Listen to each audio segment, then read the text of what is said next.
Hey guys, Crypto Dad here again. Thanks for joining me on the Saturday night live stream, live from Michigan, where you can throw out questions and I'll do my best to get them answered.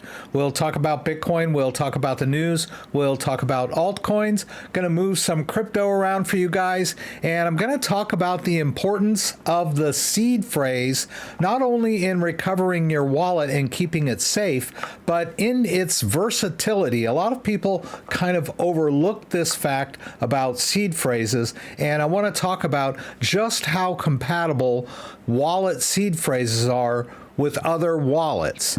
So we'll dive into that. Everyone's asking about the snow. It's still snowing, and we still have a bunch of snow on the ground. It got pretty cold here in Grand Rapids. We are just out of the what is referred to as the lake effect. We get some of it, but some of the storms we get, but the real lake effect, where they get really heavy snow, is further west over like in Holland, Grand Haven, Ludington, Pentwater, up and down the west coast of Michigan. We don't get that heavy of snow due to the lake effect, thank goodness. But yeah, it's still snowing and it's still cold. The cat's been venturing out a little bit, and I'm feeling much better than I was last week. So I want to thank everyone for being here. I'm here with the rig and all my good stuff behind me. I'd like to thank everyone that's here tonight. Let's go over to this screen, and I wanted to talk a little bit about the thumbnail. I did this thumbnail. What I was looking for, what I was trying to achieve, was a trading jacket for the Chicago Board of Trade. Now, this is just one example of what the trading jackets look like, and they're sort of like oversized shirts, really, but some of them are like a lot of different colors and whatnot, but that's really what I was going for, and I couldn't get Stable Diffusion for the life of me to give me a jacket like that. I kept saying a trader jacket in a trading pit and all this stuff. I think like this one down here is probably the closest that I got to a trading jacket, and it heard, it understood that I wanted it to be like on a trading floor, but it just wouldn't give me the jacket I was looking for. I was trying to figure out a way to like Photoshop it in, but I didn't really get that. I did sort of get one of those badges, the Chicago Board of Trade badges, but yeah, the jacket does not match the look I was trying to get, but I was able to get me holding up my finger as if making a trade, but that's not even close to what I really wanted. These traders have all these hand signals for the number of shares and the day of the week and all that stuff. But anyway, it's fun. It's fun trying to do that. So once again, I want to thank everyone that's here tonight. Kenny, always early, thank you so much. And for the news stories, Kenny sends me news stories every day, and sometimes more than once a day. And I took a couple of the stories that he sent today, and then a couple of stories that I wanted to talk about as far as our discussion topic goes. And if you're not familiar with the live stream, you can check the description down below. We've got an overview of the stuff we're going to talk about, our agenda, and a bunch of affiliate links. If you're interested in any of these wallets, I would like to mention, I get a lot of people that tell me that my CryptoDad checkout code is not working on Tangem, and they told me that this code is going to work forever, right? So you have to make sure that when you put it in, that it's completely uppercase. So if it's not uppercase, it won't work. And then after you type it in, you hit this arrow on the side to apply the discount, and it does in fact work. So if you want to get a Tangem wallet, go ahead and use my link, and then if it doesn't autofill CryptoDad in there for you, then just type in CryptoDad in uppercase and you'll get a 10% discount, which is good because there's no specials running right now. So if you want a discount on your wallet, then, now's the time to use my code. And also, I think a lot of the other wallets that I've got affiliate links for, some of them will auto apply a discount. Yeah, I'm not sure about all of the affiliate links.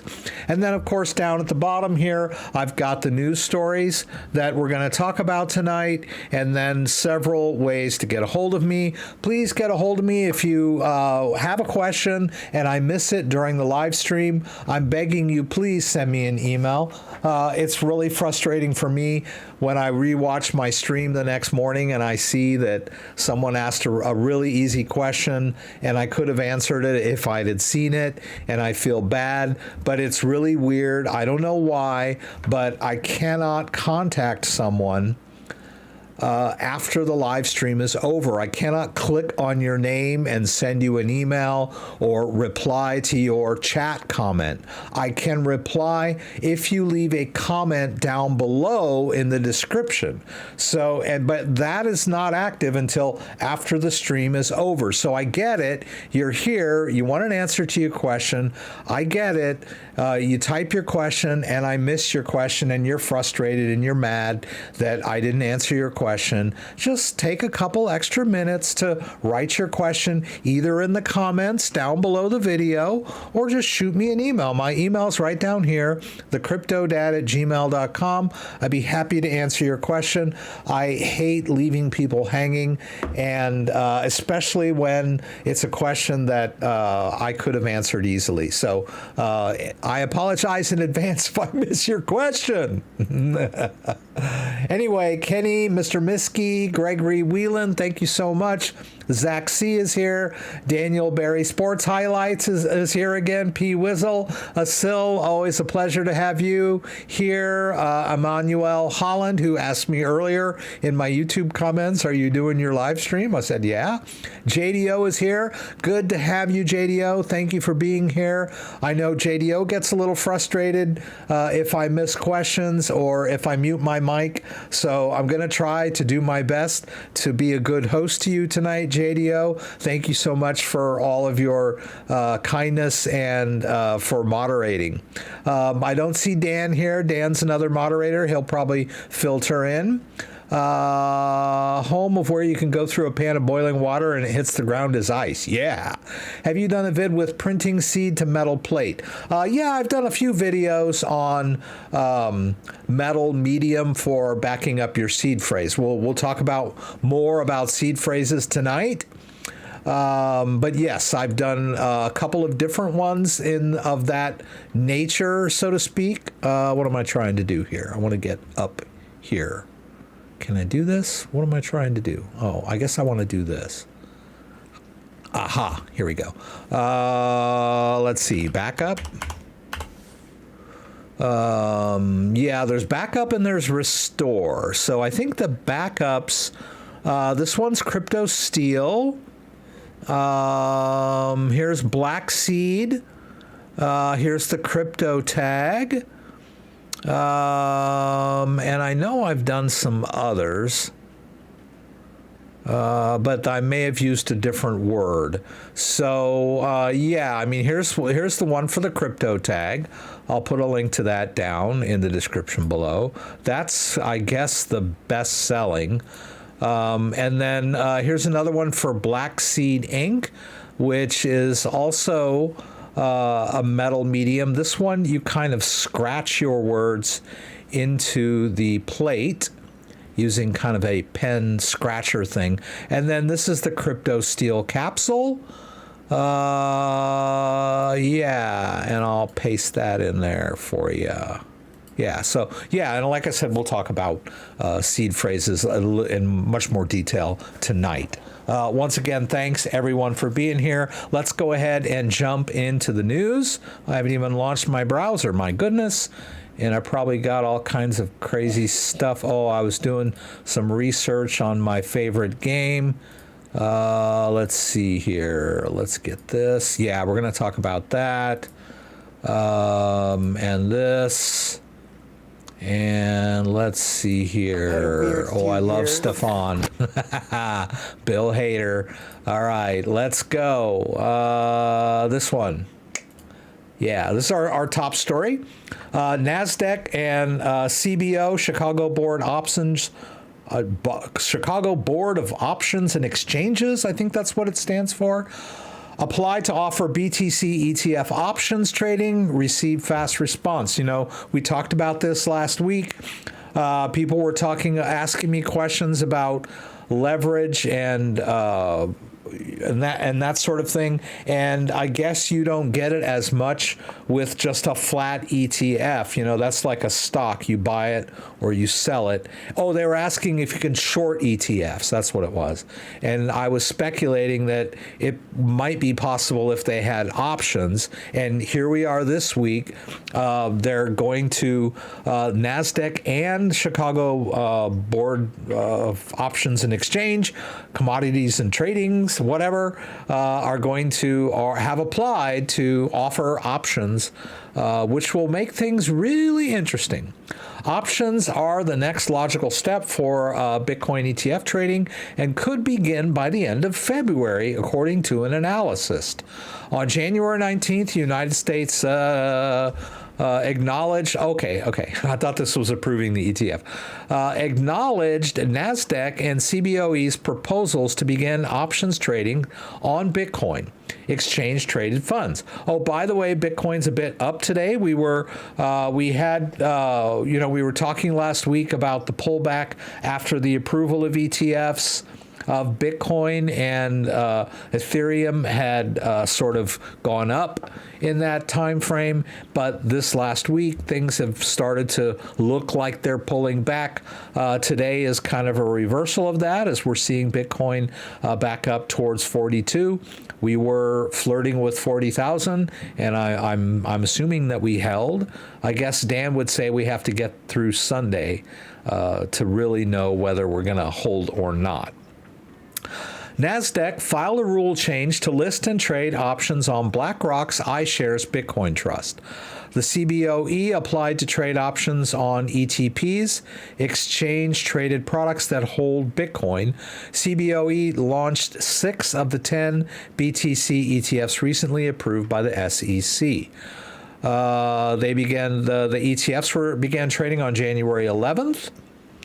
CBO Executive Vice President Catherine Clay told CNBC on January 18th that the exchange was seeing good inflows into BTC ETFs, which continue to track the price of BTC as expected. I did my hardware wallet roundup on Wednesday, and the big story that day was that Bitcoin ETFs had seen 10 billion in volume traded. Now, that doesn't mean everybody was buying, right? That's buying and selling, but that's a lot of activity. And so there's a lot of interest in Bitcoin ETFs, in and out of them. And hopefully the price of Bitcoin will start to reflect all this institutional interest by going up for all of us, yeah? Okay, so yeah, that's the big story for today. Let's see what else we've got here. Okay, let's talk about that. I don't usually talk that much about market stuff in relation to, you know, what's the next best coin to buy, that kind of stuff. That's mostly speculation, but I will talk a little bit about investing or what is the best way to buy Bitcoin. And this is a great article. I think this is, I don't know if I think Kenny sent me this article. I'm pretty sure he did. So should we buy a Bitcoin ETF or should we buy Bitcoin directly? Now, I know a lot of my viewers and some of my regulars have talked about that they will probably buy some ETF, you know, because they invest in the stock market and that kind of stuff. So they'll probably get some exposure to ETFs, but they will also most likely continue to buy Bitcoin as they have been from exchanges like Coinbase and Kraken and Gemini. and what's the other big one? I can't think of it right now. Binance US, one of them. And then, of course, keep the Bitcoin in your own wallet. So this article kind of breaks down, and the first chart is kind of a dead giveaway of what their opinion is. This is a crypto-related news website, but here we go. So let's look at the pros and cons. The Bitcoin ETF versus buying Bitcoin directly. Are we getting private key? Are we getting ownership with the BTC, with a Bitcoin ETF? No, we're not.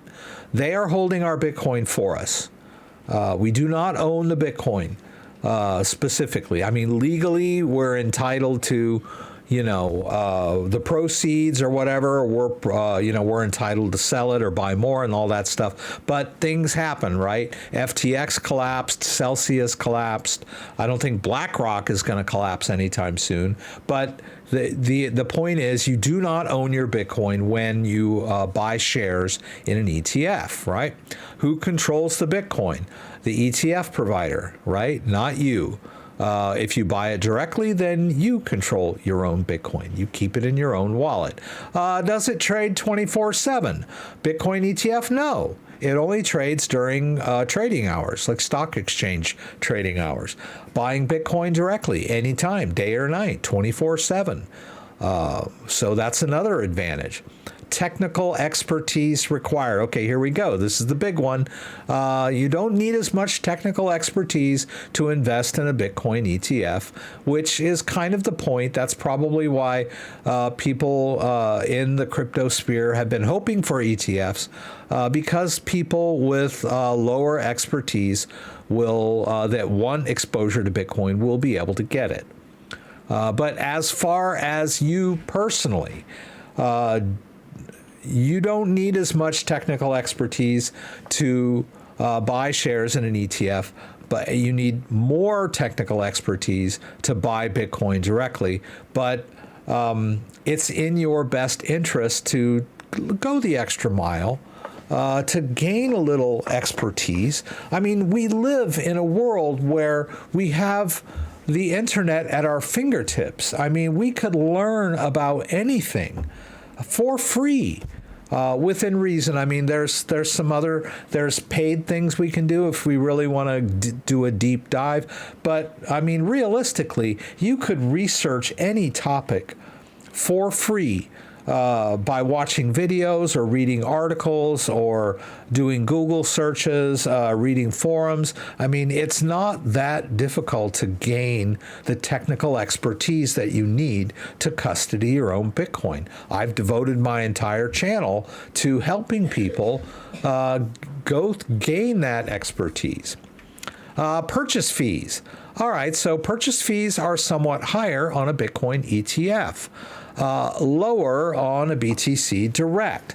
Now, let's put a little qualifier on that, because Bitcoin blockchain fees are really high right now. So if I buy Bitcoin ETF, I'll have a higher fee to get in there, but once it's in there, I don't have to do anything.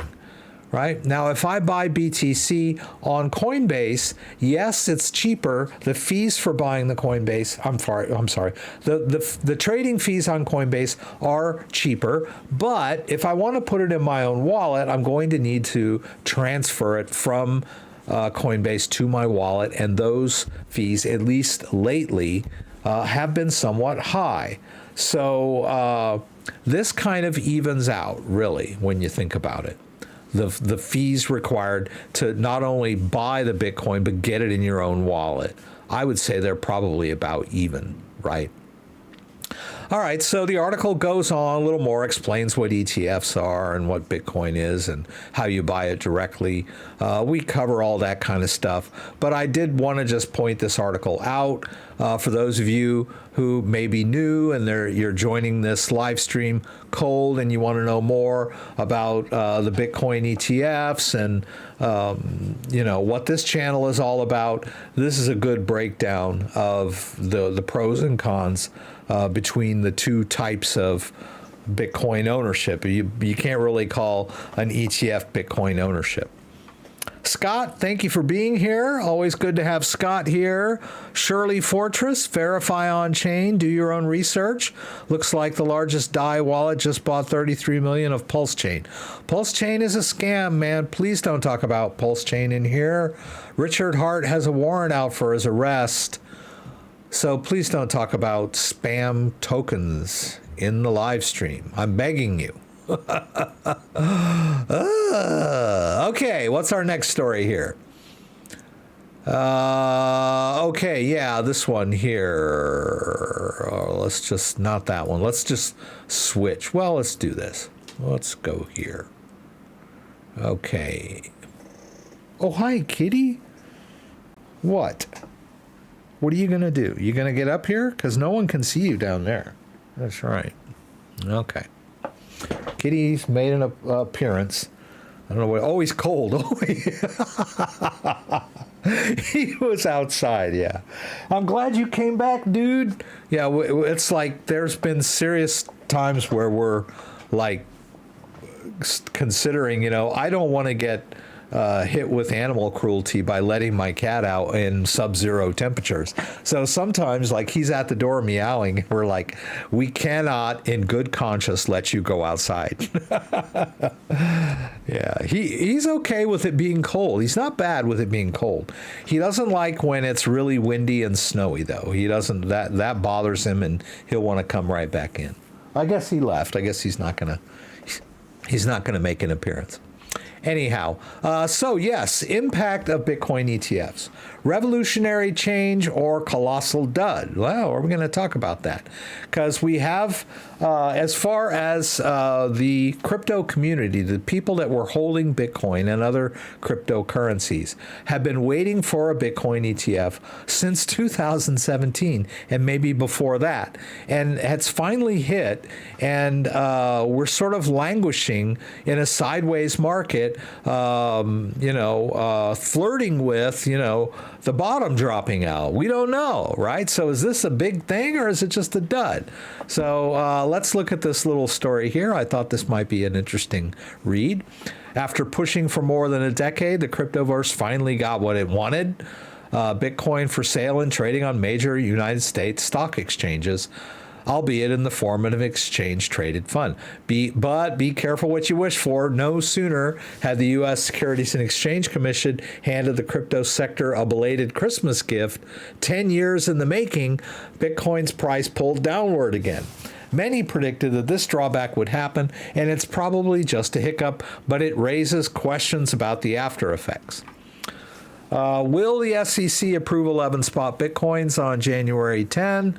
Have long-term reputational consequences for Bitcoin, offering further validation that crypto has moved into the economic mainstream. Will ETFs bring back customers who were burned during the crypto winters? That's a good question.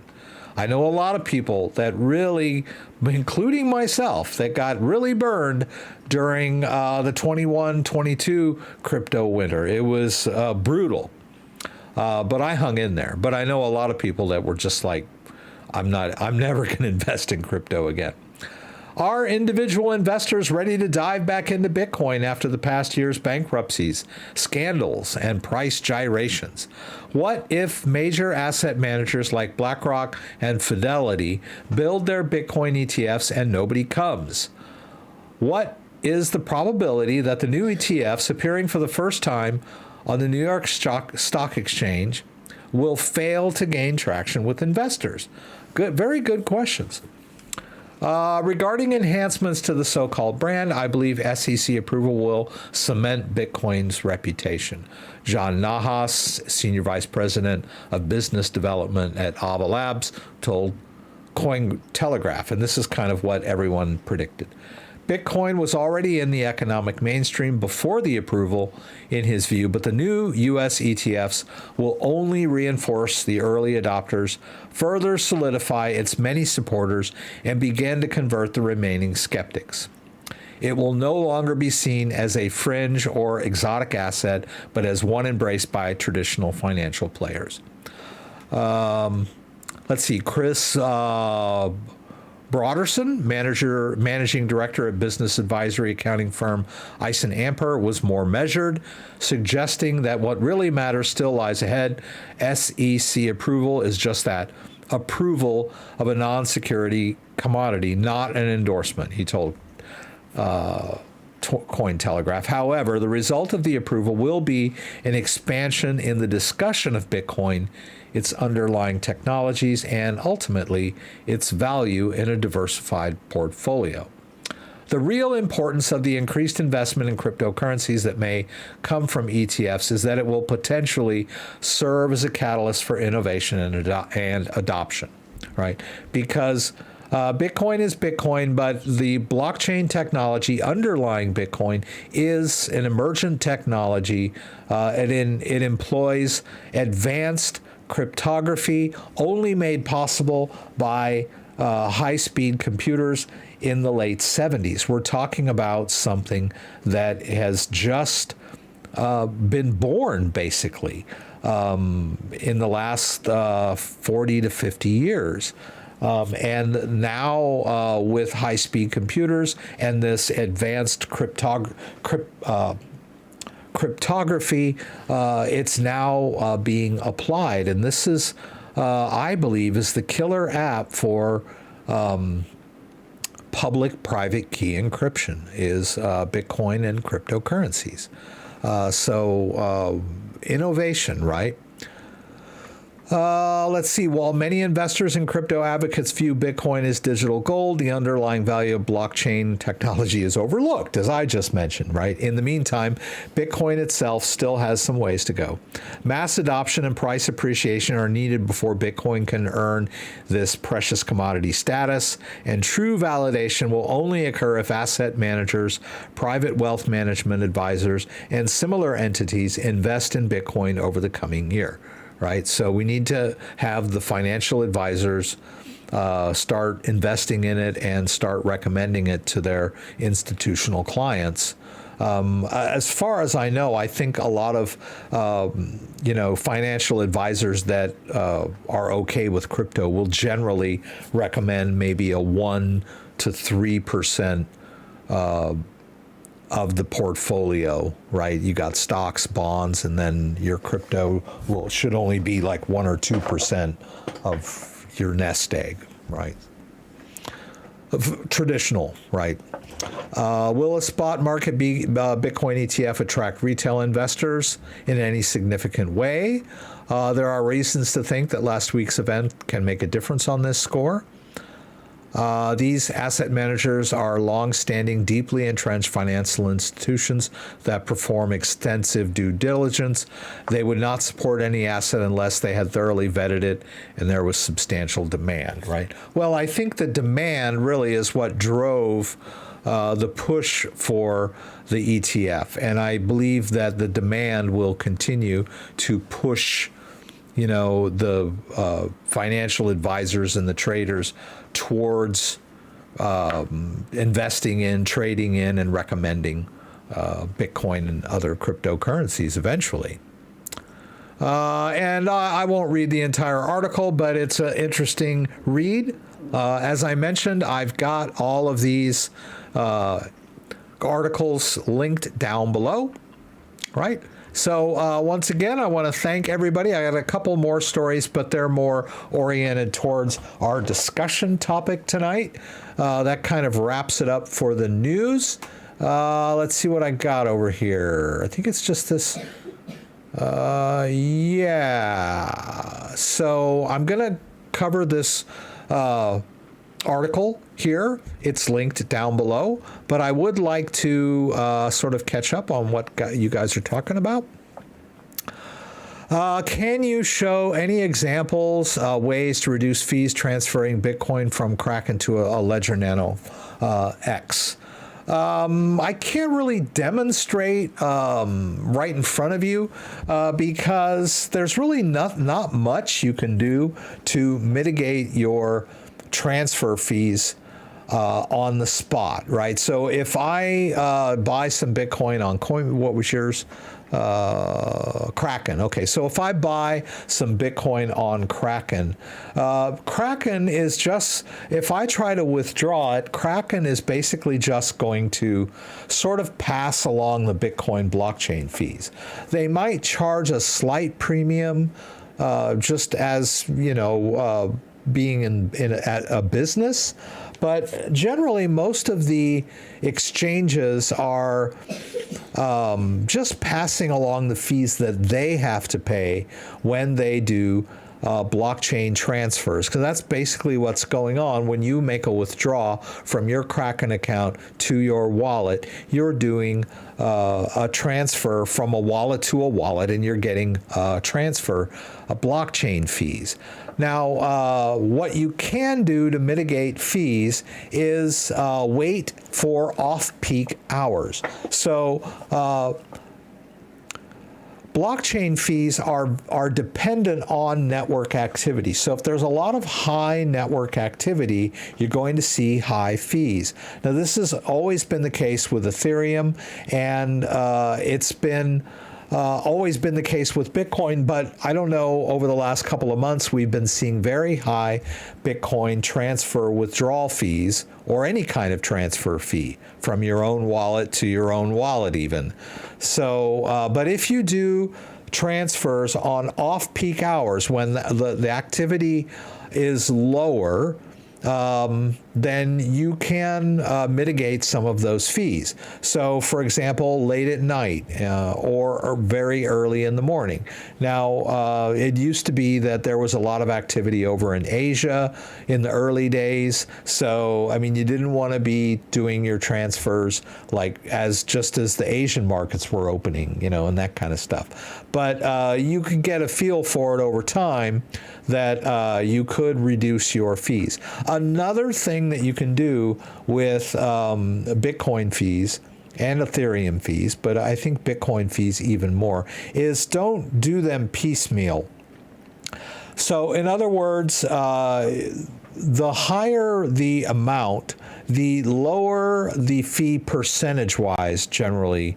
I'm not sure why that is, but it tends to work out that way. So if you have, say, $5,000 worth of Bitcoin that you want to move from your exchange to your wallet, better to do it all at once than to do it in chunks, because you're going to get higher fees percentage-wise with lower amounts. Now, I always recommend a small test transfer first, even though you might have to, you know, get hit with some blockchain fees, depending on your situation. If you're very comfortable with your withdrawal process and you're making your withdrawal, then and you've done it before, and you've got your wallet address whitelisted, all that stuff, then you know, just then you really don't have to worry. But if you're doing it for the first time, I always recommend a small test transfer. I still do that, depending on the situation, especially with a brand new wallet. Always do small test transfers, even though you're going to end up paying more.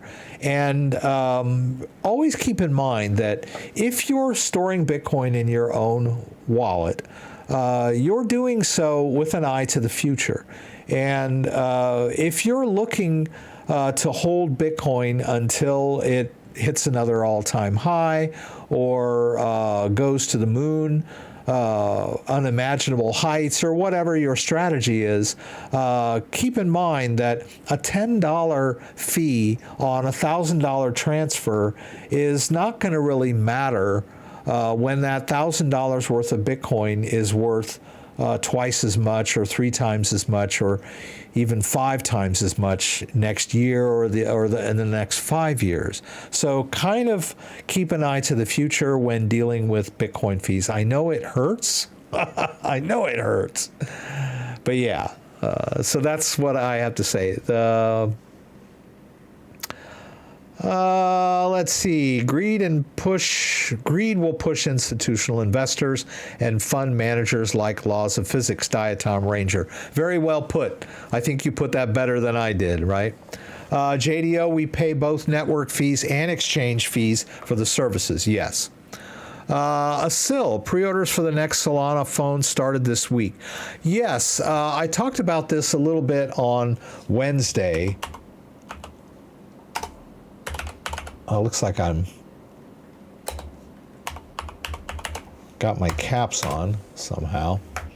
Yeah, so Solana, in conjunction with some, or maybe it's a subsidiary, has a mobile device that does Web3 and is a cryptocurrency wallet.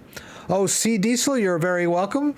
I try my best to answer the questions that get asked. I appreciate your donation.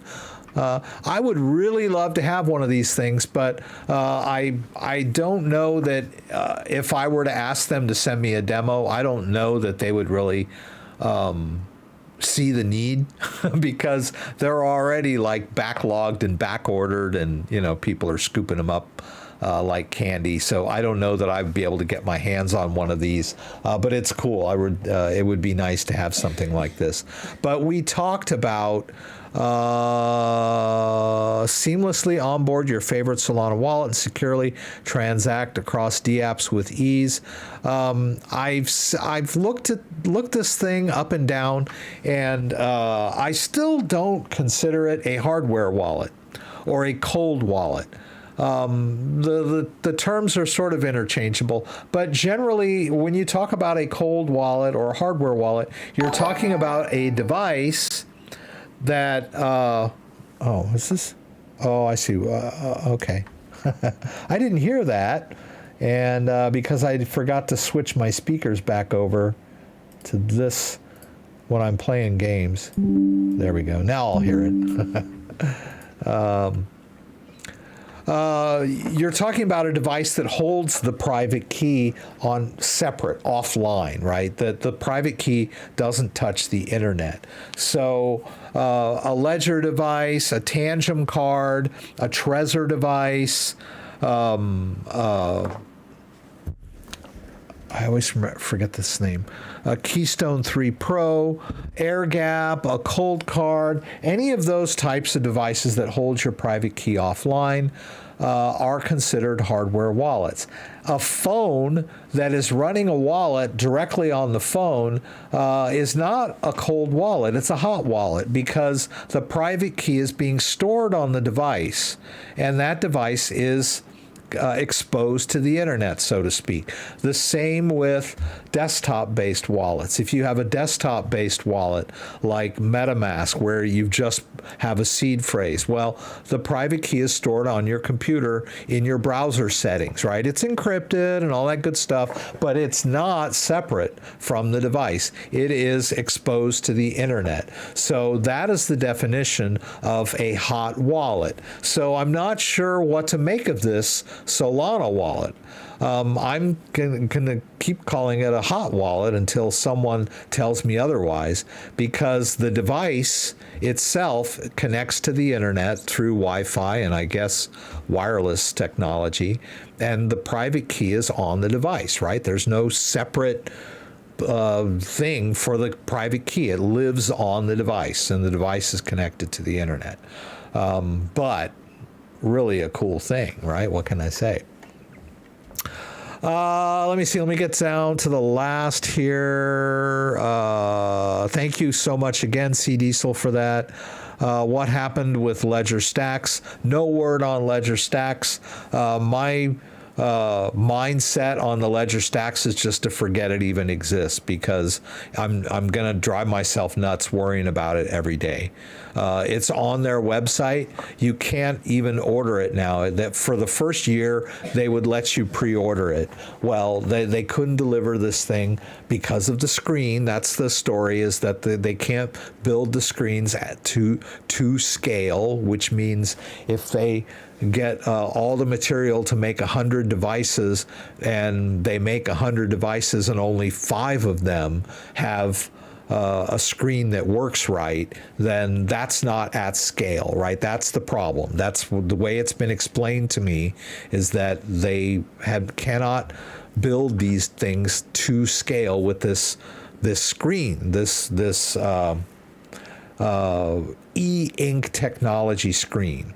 That's the problem. Well, there's no ETA on the Ledger Stax, so a lot of people canceled their orders after waiting for 6 months to a year and got refunded, and now you can't even pre-order them anymore on Ledger. But there is a small section, myself included, that are still have our pre-orders in and are waiting, and by God, when I get one, I will definitely let everyone know.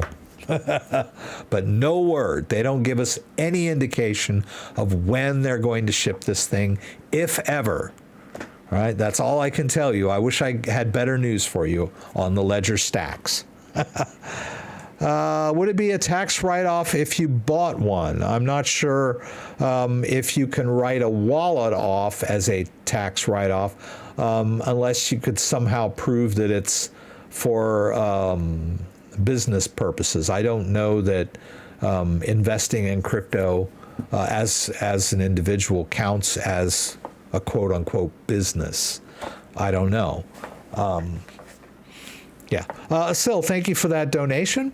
So I'm going to do a little bit of a rant. I know I'm a cranky old man. I get into these rants, and I've been getting a lot of flack on my YouTube channel when I post videos. It didn't used to be that way. When I first started doing tutorial videos, I was demonstrating how to use hardware wallets, and most people were kind of like, wow, thank you. I really, I'm glad you showed me how to do this, because I couldn't find this anywhere else, and that sort of stuff. I was getting the occasional snarky, oh, that's really nice, what if it breaks? And that's one of the things. I still get that sometimes. What if it breaks? It's like, oh, I'm running this YouTube channel for years. I'm dealing with a hardware wallet that has been in business, sold millions of units, and neither me nor the hardware company had ever considered, oh, gee, what happens if it breaks, right? They always act like they're so smart, CryptoDad, that's all nice, but what if it breaks? Well, then what? What happens to your crypto if it breaks? Well, we all know that you can do a restore if it breaks, and that's part of what we're going to be talking about tonight. But over the last year, not quite a year, but I've been getting, when I do Ledger, I get a lot of FUD. Ledger isn't safe anymore. Ledger is going to steal your private key. Ledger has a backdoor. Or if I do a Trezor video, they'll come in with, Trezor's been hacked. It's not safe to use. Or I just dropped a Tangem video yesterday. Tangem is an NFC, near field communication card hardware wallet where the private key is held on this card and uses NFC technology. It's a great wallet, very easy to use. It answered a lot of the issues that were coming up in the crypto community as far as hardware wallets. It's a breakthrough in simplicity of design and ease of use, and yet I still get haggard. I don't know what the word for it is. I still get a lot of snarky comments about, ooh, what if it goes out of business? What if you can't buy what if you can't get their app anymore? Everybody is like, it's like nobody trusts hardware wallets anymore. And I really don't get that.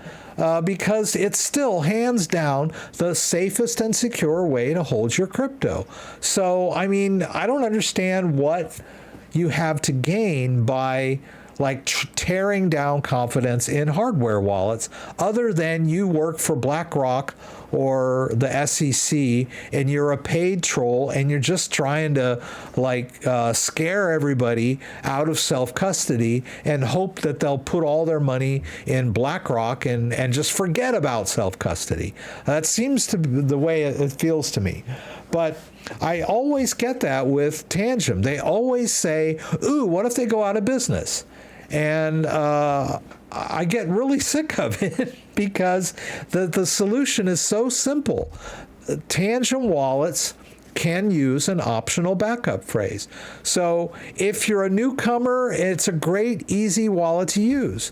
If you're experienced and you're worried that they're going to go out of business next year or next, they aren't. I'll tell you that right now. These are selling like hotcakes. This is the premier wallet right now. Everybody is using them. They are not going out of business anytime soon. I can tell you that. But if that's your thing, right? If you're going to worry, if you're going to moan and you're going to groan and you're going to tell me, like I'm an idiot for talking about this wallet because they'll go out of business and then you lose your crypto, you're wrong. You will not lose your crypto because there's a backup phrase. So people just don't seem to understand how versatile backup phrases are. So yeah, we get it. If I have a ledger and I break it or I lose it, I get it that I can restore it. Most people get that. Or if I have a Trezor device and I break it and I can restore it, they get that too. People that buy a Tangem wallet and use the seed phrase say, okay, well, I get it that I could buy another Tangem wallet if I lose my cards. Then I can restore that. But what if they go out of business? So people don't understand that a BIP39 mnemonic seed phrase is universal to a certain extent, right? So this article is a very deep dive into what a backup seed is, how it works, and then there's a great section down here where it lists all of the BIP39 compatible hardware wallets. So if I have a ledger and it breaks or ledger goes out of business, well, I can buy a Trezor and use my backup phrase to restore that. The ledger backup phrase can be used to restore the Trezor. Okay, so what if ledger and Trezor go out of business? Okay, I can buy a keep key, and then I can use my backup phrase from either one of these to restore my wallet. Okay, what if all three of these guys go out of business? Well, I could always buy a Bitbox or a Cool Wallet or a Kobo Vault or a Cold Card or an Elipal or a Blockstream Jade or a Passport and restore my crypto, right? You will not lose your crypto if you have a backup phrase and you've got it safe and secure and you know where it is, right? Not only that, but you can also restore to these hot wallets. Now, it is not recommended to take a backup or seed phrase from a hardware wallet and restore it to a hot wallet, but it can be done in certain circumstances. There might be a situation where you need quick access to the crypto. For example, your ledger gets lost or broken or something, and you need to move your crypto for your own personal reasons.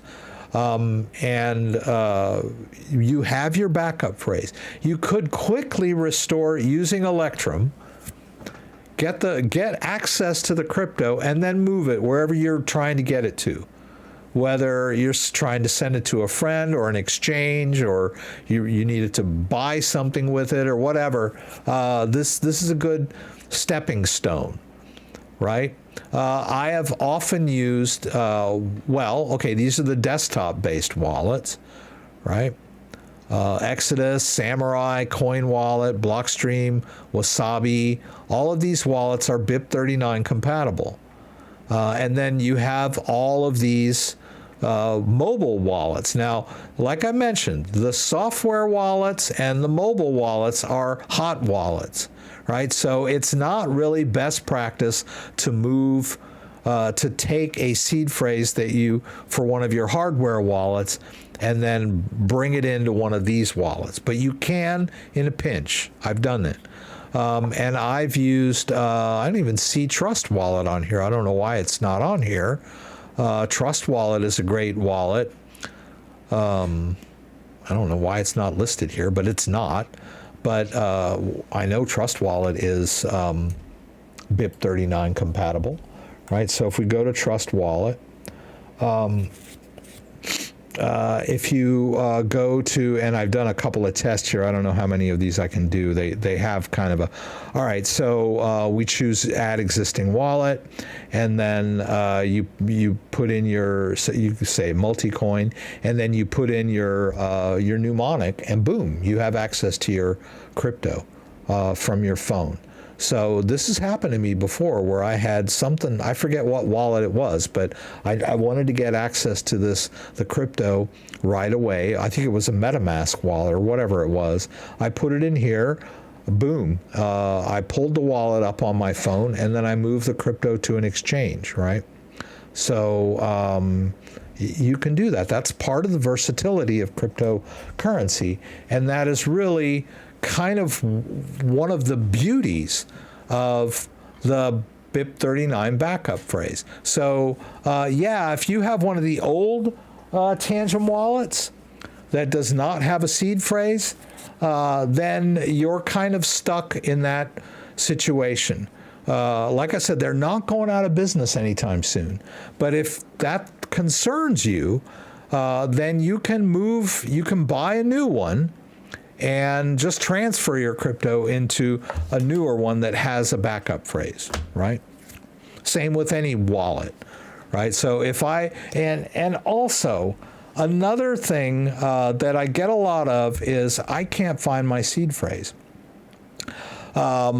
If you can't find your seed phrase, if you don't know where your seed phrase is, you need to get your crypto out of that wallet as lickety-split as soon as you can and before something happens, right? So if you're using the Electrum desktop wallet and you don't know where your seed phrase is, by God, please transfer it somewhere else. You know, set up a brand new wallet, write down your seed phrase, and don't lose it. I mean, I've been doing this a long time, but it's really sad that we live in a society where people can't seem to write down or remember a password. I mean, it just boggles my mind that people, and that's their first question. Oh, what if I forget my password? What if I forget my passphrase? What if I lose my seed phrase? You know, and the Tangem thing, another one is, well, what if I lose all three cards? I'm like, why is that your first thing? Why is it that you feel you don't have the mental capacity to keep track of your stuff? I don't know. I've just been doing this so long that I ran into those problems. Now, one of the things that I do is I have a password manager called 1Password, and it has all my passwords in it. And whenever it used to be when I set up a brand new computer, I would install Windows Clean. I can't remember, I used to always try to install my web browser first so I could start downloading stuff, right? But now, always, as soon as I install a clean copy of Windows, the first thing I'll do is install my 1Password on there so I can get access to all of my passwords for all of the other stuff I want to do, you know, sign my Gmail and get my Gmail set up and all that stuff. So, and 1Password is mobile and desktop. So, you know, if your computer goes on the fritz, you have access to all of your passwords from your phone. Like when we're visiting relatives and my kid wants to log into his Minecraft server, and I'm not going to carry all that stuff in my head, but I have all that stuff in my password manager. So it's been years since I've forgotten a password because I use a password manager. Yeah, so now I'm just ranting. Okay. Can you discuss Tangem swaps? Sure. Tangem now has cross-chain swaps. I don't know. Maybe we should do it over here. Let's do it over here. Let's do it on this side.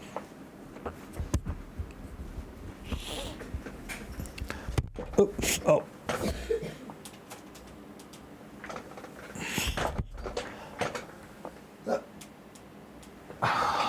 Okay. That camera, doggone that camera. Okay. Whoosh. All right. So Tangem has just introduced a new feature. Cross-chain swaps are now available. So we can do cross-chain swaps. Now, they've always had a little bit of swap capability built in to the Tangem wallet. So you could go to Ethereum. Well, I don't have any Ethereum in here right now. But they used to have up here a little button that said exchange. But now they've made it better so that you can do cross-chain swaps. So, for example, let's see, we've got some Tether here. And this is Tron-based Tether. Now, it's interesting because I think I've showed you guys this several times where because it was sort of, this Tron-based Tether was sort of dead in the water in this wallet. I'm able to receive it, but I couldn't really do much with it. And I couldn't put it on Coinbase because Coinbase doesn't support Tron-based Tether. They only support Ethereum-based, ERC20-based Tether. But Binance US did support Tron-based Tether. So I had always used Binance US to deposit my Tron-based Tether and then swap it for other stuff. Well, now, right in Tangem, I can do these swaps. So, for example, let's see what we can swap this for. We could buy a little CAS. So let's see. Let's buy $20 worth of CAS. And so they use the Change Now CEX. It says CEX. I thought Change Now was decentralized, but maybe it is centralized. I don't know. They're sort of doing it under the hood. But you don't need any KYC for this, which is cool. So this is the card that goes with this wallet. Let's go ahead and do the swap. Right, and it wants the card, so we'll bring the card to the back. And there we go. And it tells me that the swap is in progress. Now the fees are somewhat high there. I think it said $3.59. That's a pretty steep fee there. So it's okay, but the fees are a little high. So it lacks in price what it gains in convenience, but it is very convenient. And I think that's kind of, a lot of people are leery of crypto transfers, moving your crypto around. And so they worry that they're going to do something wrong. So if you can do trades and swaps directly in the wallet, people just feel safer. But you pay a premium when you do that. Let's go back here. What did we trade for? Caspa? Oh, it's not going to show up here. I would have to go in here. Did it go through already? I think it went through, didn't it? No, not quite. Actually, okay, so that's another thing about this. It'll tell you that it's done, but you're going to need to wait a few minutes before the results of your swap hit your wallet, right? So a little bit nerve-wracking for sure, but I believe we should be getting some more CASPA pretty soon. And let's just do one more. Let's do some Solana. So we can do the swap, and let's try Solana. And yeah, we paid pretty high fees for that swap, but let's do another 50 here. All right, it says it's going to charge us in Sol, and oh, it's my Tron fee. That's my Tron fee is that's what's killing me. Is the Tron fees are really high. So I mean, if we go back here, I do have $11.21 worth of Tron, but I'm really getting hit pretty hard with those Tron fees when I do this, because it's starting on the Tron network. Now it might not be so bad. Let's go ahead and do the Solana swap. Let's just bite the bullet and do that. So we'll do the 50 there. All right, we'll go ahead and pay the fees in Tron and the trading fee. We'll hit swap here. And then we got to bring the card. This is the private key right here, right? I cannot do anything unless I've authorized with the private key. We'll bring it to the back here. We'll get that going. And so it's telling us that it's in progress. And we're going to receive 0.5 Solana. So it tells me there's a transaction pending there. All right, and then we go back here. And now CASPA is number 1. So we should get back, okay, so the CASPA came in, right? So it didn't take too long to get the CASPA. Now we're just waiting. We'll see here that it still says it's pending. Right? Like we can pull it down a little bit, and it'll refresh it. Might take it a few minutes. And then we'll get Solana. So it's really cool. We can do cross-chain swaps. So it used to be really complicated to do cross-chain stuff. Like the bridges were complicated to use and difficult. And you could always do like exchanges from within Tangem on chain, like for like Ethereum to ERC20 token, stuff like that. I was never able to do anything on the Tron network directly, but probably, I don't know if there were any sub tokens on there. Maybe, I believe you could have done some Polygon swaps, or maybe even Cosmos swaps before, but now you can just sort of do cross-chain swaps, and with no KYC. That's what's really nice about it, is that I don't have to pay any KYC to do these swaps, right? I don't have to give any ID or take a selfie or do anything funky to get access to this functionality. That's pretty nice. But the overhead is high for the fees, especially the Tron overhead. It's the... Okay, so let's see. So we should be getting some Solana in pretty soon.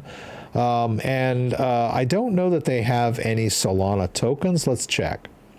So if we, like, say Bonk. Okay, yeah, so they do have some Bonk on the Solana chain. So when that Solana comes in, I bet you we could do a pretty decent Bonk swap for not that much.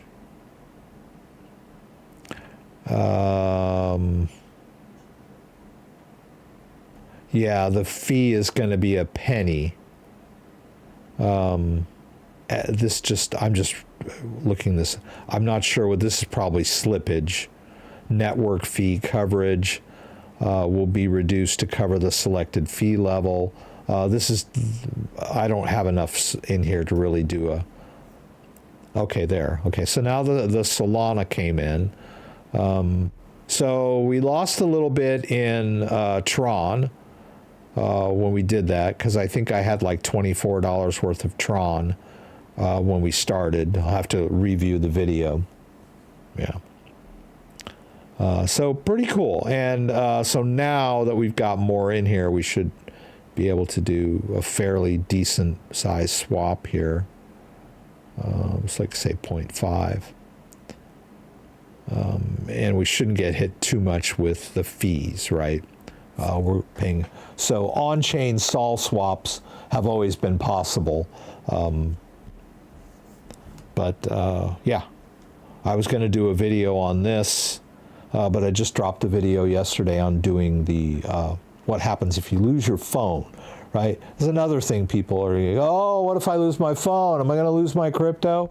No, if you have a backup written down in multiple locations, hidden well, you know where it is, you don't have to worry. Let me go back over here because it seems like there's a lot of discussion going on. I'm probably missing questions. Let's go back over here. I don't understand why Ledger has anything which is of questionable safety linked to their wallet on the desktop apps like receive funds if you simply give us your private key. I'm not sure what you mean by that. Why would I swap on Tangem versus CEX indexes? Convenience. And I think I covered that. A lot of people are just leery and wary of transferring their crypto to a centralized exchange. And even though I consider it the cleanest, cheapest, and best way to do it, a lot of people they can barely get their phone to work, right? So it's much simpler for them to do swaps right in the wallet, even though the fees are higher. But I totally understand that. I definitely would say it's not worth it, because the fees that I paid to do this were pretty high, right? Don't store crypto on exchanges, Diatom Ranger. Yes. New data breach issue with Trezor. Email I got said it doesn't affect wallet itself.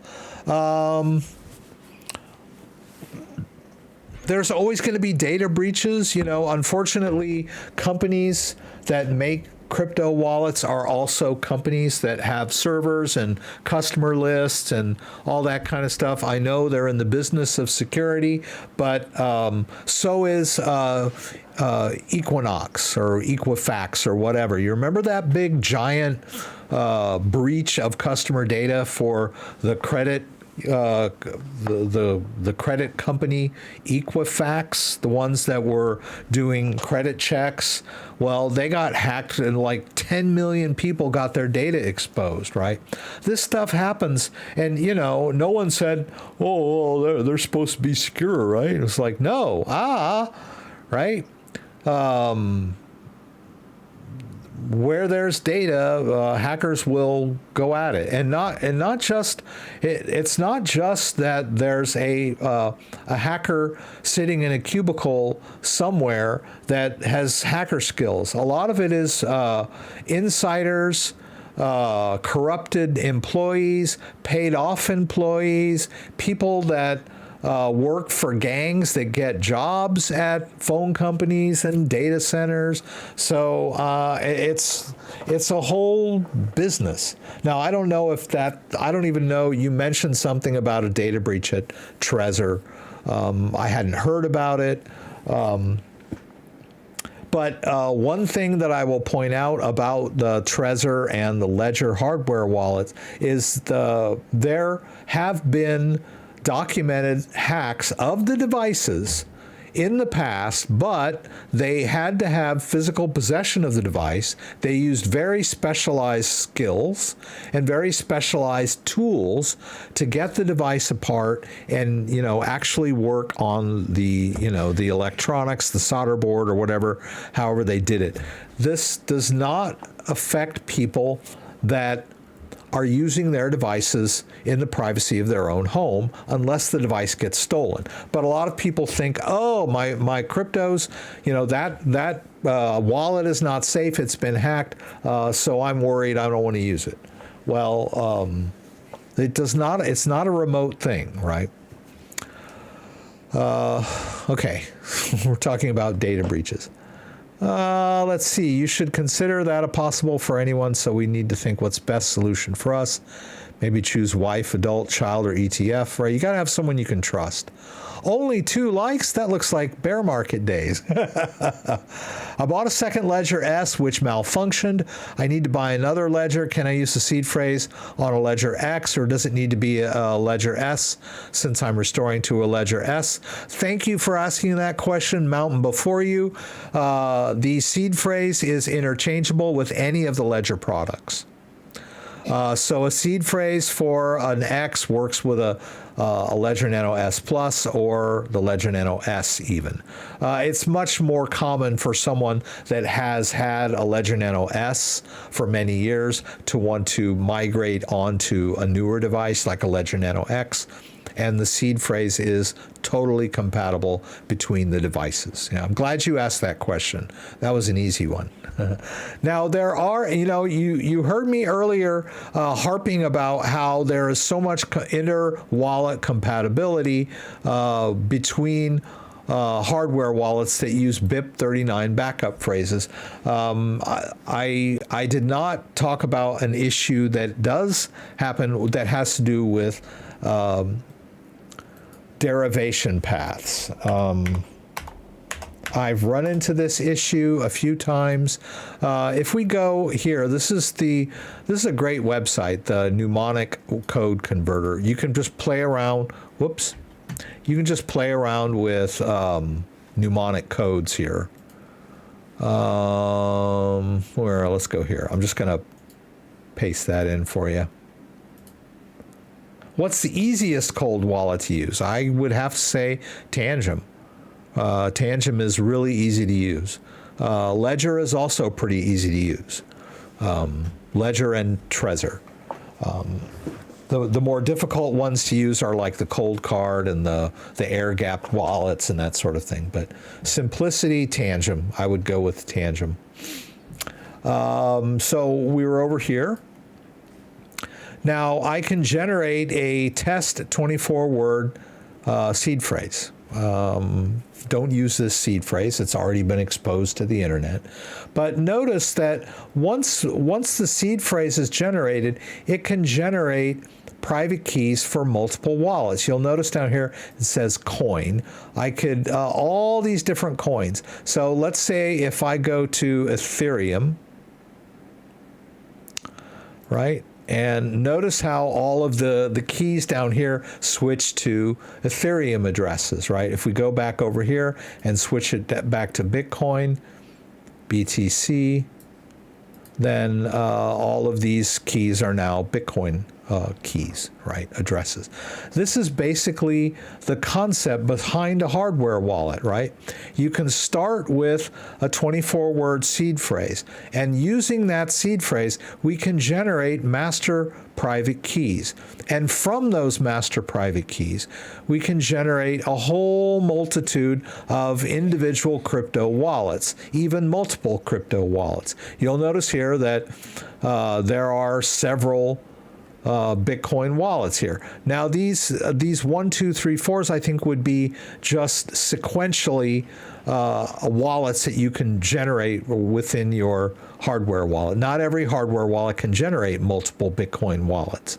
The Tangem wallet cannot, right? The Tangem wallet can only generate one Bitcoin wallet. Right? It cannot give you Bitcoin 1, Bitcoin 2, Bitcoin 3.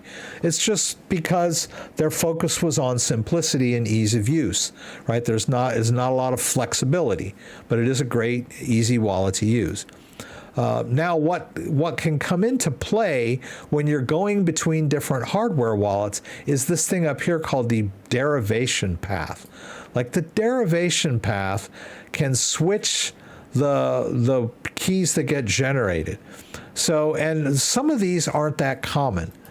Like BIP44 is the most common, but some hardware wallet manufacturers use slight variations in derivation paths when deriving their wallets. And so I had someone that used their 24-word seed phrase in a Tangem, from their Ledger device in a Tangem wallet. In other words, they set up their Tangem wallet and they used the optional backup phrase and they did a restore. I have a video on doing that. Let's see here, Tangem. This wallet, this video here, I explain how to use the restore feature in Tangem. And in this video, I used the 12-word phrase from the original Tangem wallet, right? I restored this card set to this card set. But when you're doing a restore in Tangem, even though Tangem uses a 12-word seed phrase when it creates a wallet, you can also use the restore feature with a 24-word seed phrase. But it doesn't derive the same wallets exactly. And so the person that was asking me the question was telling me that they restored their Ledger seed phrase to a Tangem wallet, and they weren't seeing their Bitcoin, and they kept asking me why? And I said, it's because of the derivation path problem.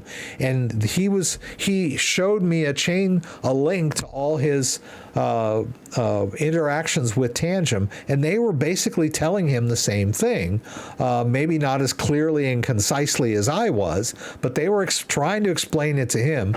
And so then he was asking me, and I thought I explained it pretty clearly, but he kept asking. Just didn't seem to be able to either. He couldn't wrap his head around it, or he didn't want to wrap his head around it. He kept saying, why can't I see my Bitcoin wallet? And kept showing me screenshots of his Ledger. And I'm like, I get it. You have a Ledger wallet. I get that. The fact that you can't see it in your Tangem restore has to do with this whole derivation path issue, right, that we're talking about here, wherever it went. Where did it go? Did I close that? Okay. That was weird. Oh, there it is. Yeah, this derivation path can kind of bite you. See, you have to be careful. It's possible that you might, if whatever, you decide to switch hardware wallets and you want to do a restore as per this article, right?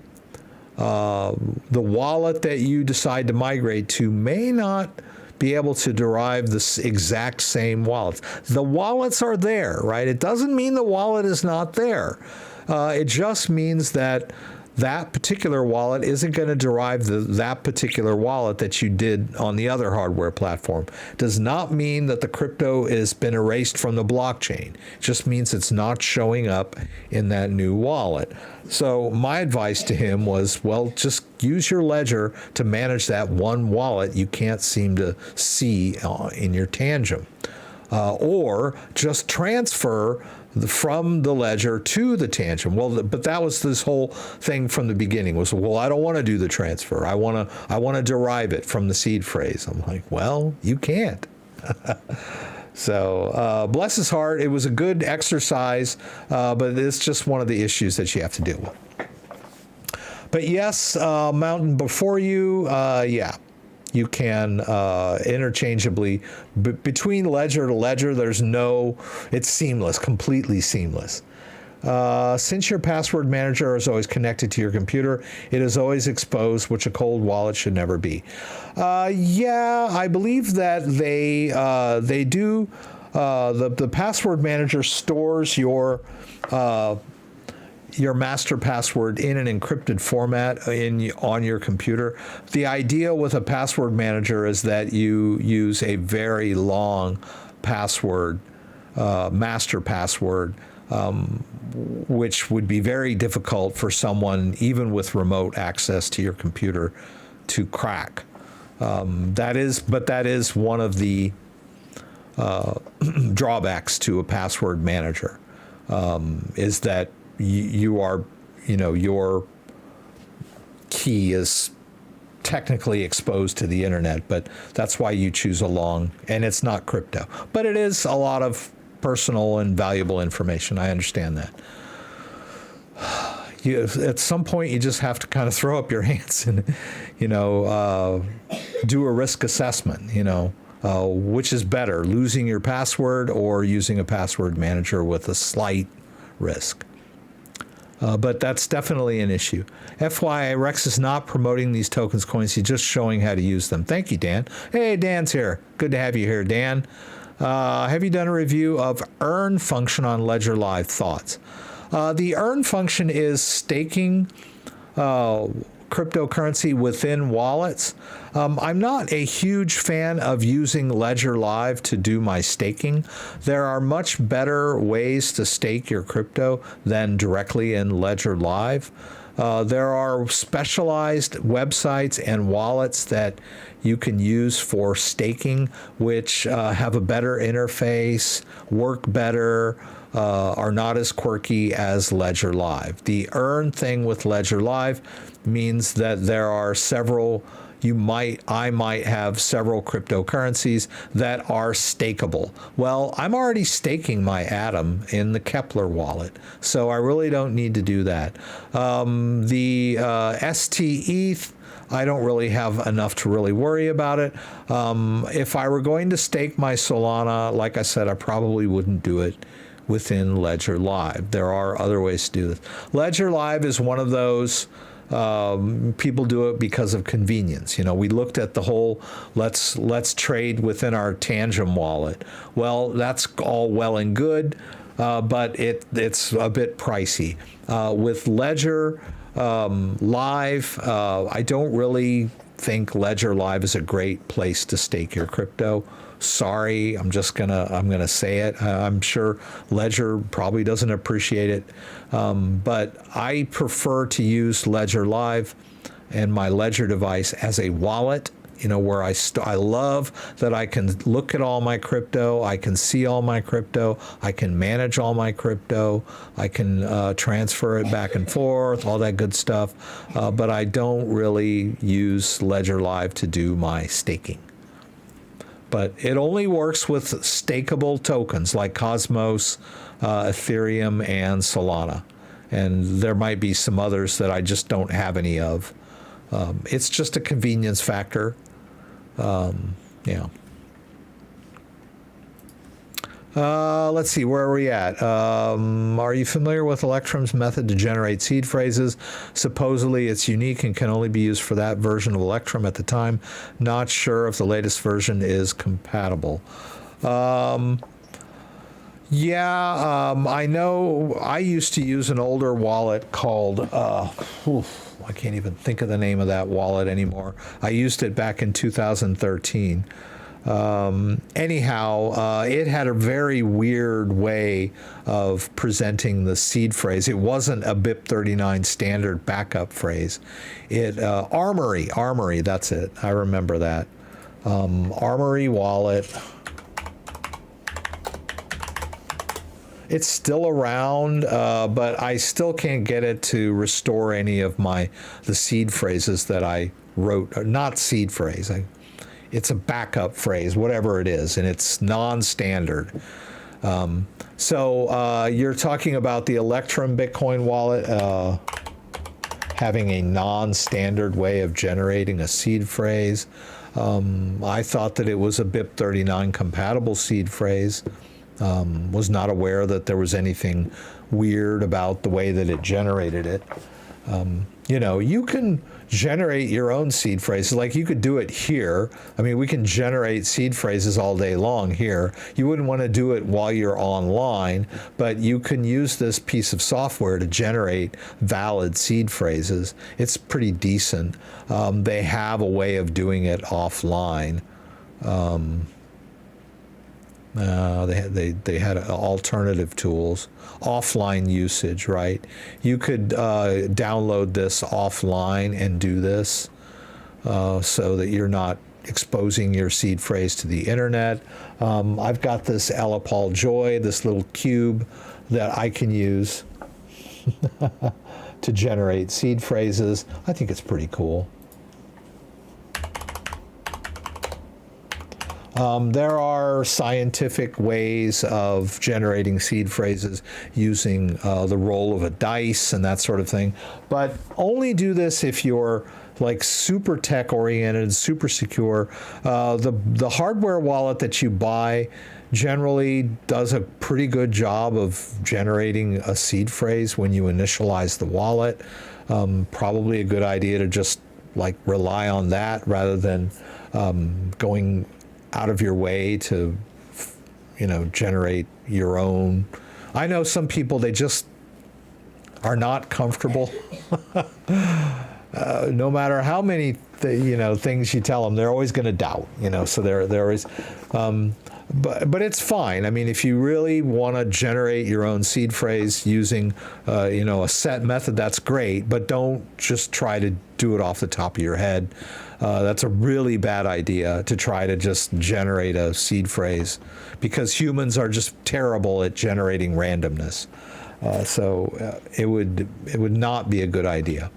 Another bad idea we talked about last week is somehow coding your seed phrase to obfuscate it in some way or form. You're worried someone's going to find it, so you break it into pieces, or you code it into numbers, or whatever you do.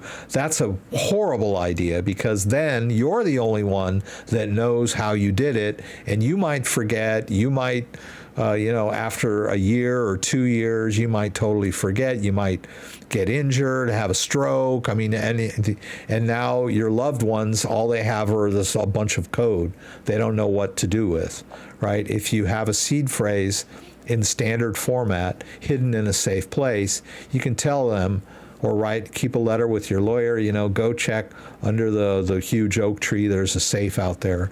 And, there's a seed phrase in there for you guys, it has all my crypto. They'll be able to restore the wallet. And even if they don't know anything about seed phrases, they can get someone to help them do that.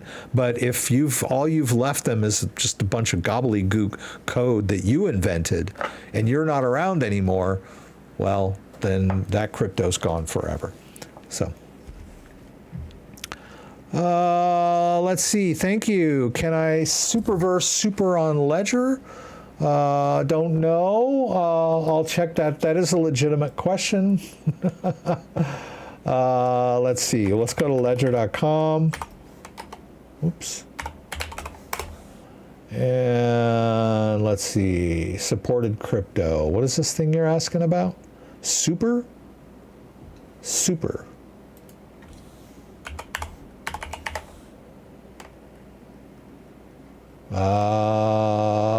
SKE? I don't think so. Let's see here.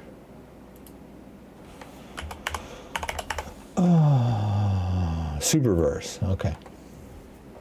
So a lot of times, if it's, what are we looking at here? 189 by market cap. Okay. A lot of times, it says it's an Ethereum token. Okay, it's on several chains, but it's an ERC20 token. Yeah, you can put it on a ledger. Just put it in your Ethereum wallet. It's a no-brainer. But what I was going to point out, that if you are stumbling upon a brand new crypto and you're trying to figure out how to store it, and it's not available on Ledger, in Ledger Live, a lot of times there may be they may have their own third-party wallet that can use a Ledger device. Like, for example, there's this wallet here. The Theta wallet is a web-based wallet. It's basically a hot wallet, but it can be used in conjunction with a Ledger device. I don't know where it went. Why isn't it not pulling up?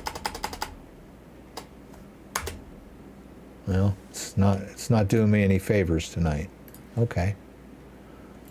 Let me try it over here. By the way, the pork chops were good tonight. Okay, there. So we could create our own wallet. Oh, it says unlock. Oh, it says create wallet. So we can create a brand new wallet with a seed phrase in the browser, but that's going to be a hot wallet. But notice that I can use hardware and I can connect my Ledger device. Now, in this case, I need to open my Ethereum app. Go figure. There's no Theta app, but it works. So I'll just go to Ledger here. I pull this down to the right derivation path. Here we go again, derivation paths. We hit connect, and but voila, I see my my crypto that I have stored on this device. Well, it's not on the device, it's on the blockchain, but I can manage that crypto with my Ledger device, but not in Ledger Live. So there's always, usually there's a way with whatever crypto. Don't just go to Ledger Live and think, oh, I can't use it in Ledger Live. Can't use it on my Ledger. Not always the case. Ledger is compatible with lots of third-party wallets. Right, but in the case of that Supercoin, it's an ERC20 token. You can just put it in your Ethereum wallet. Let's see. Early versions of Electrum did not use BIP39 phrases, so that would be correct if the wallet is that old as 2.0, where we're current at 4.5. Ah, I see. Okay. Yeah, I think that's the same thing. The issue that I had with my Armory wallet was that when I first used Armory, it was a non-standard backup phrase. And then I guess Electrum did that in earlier versions. It was not a standard BIP39. The BIP39 protocol, so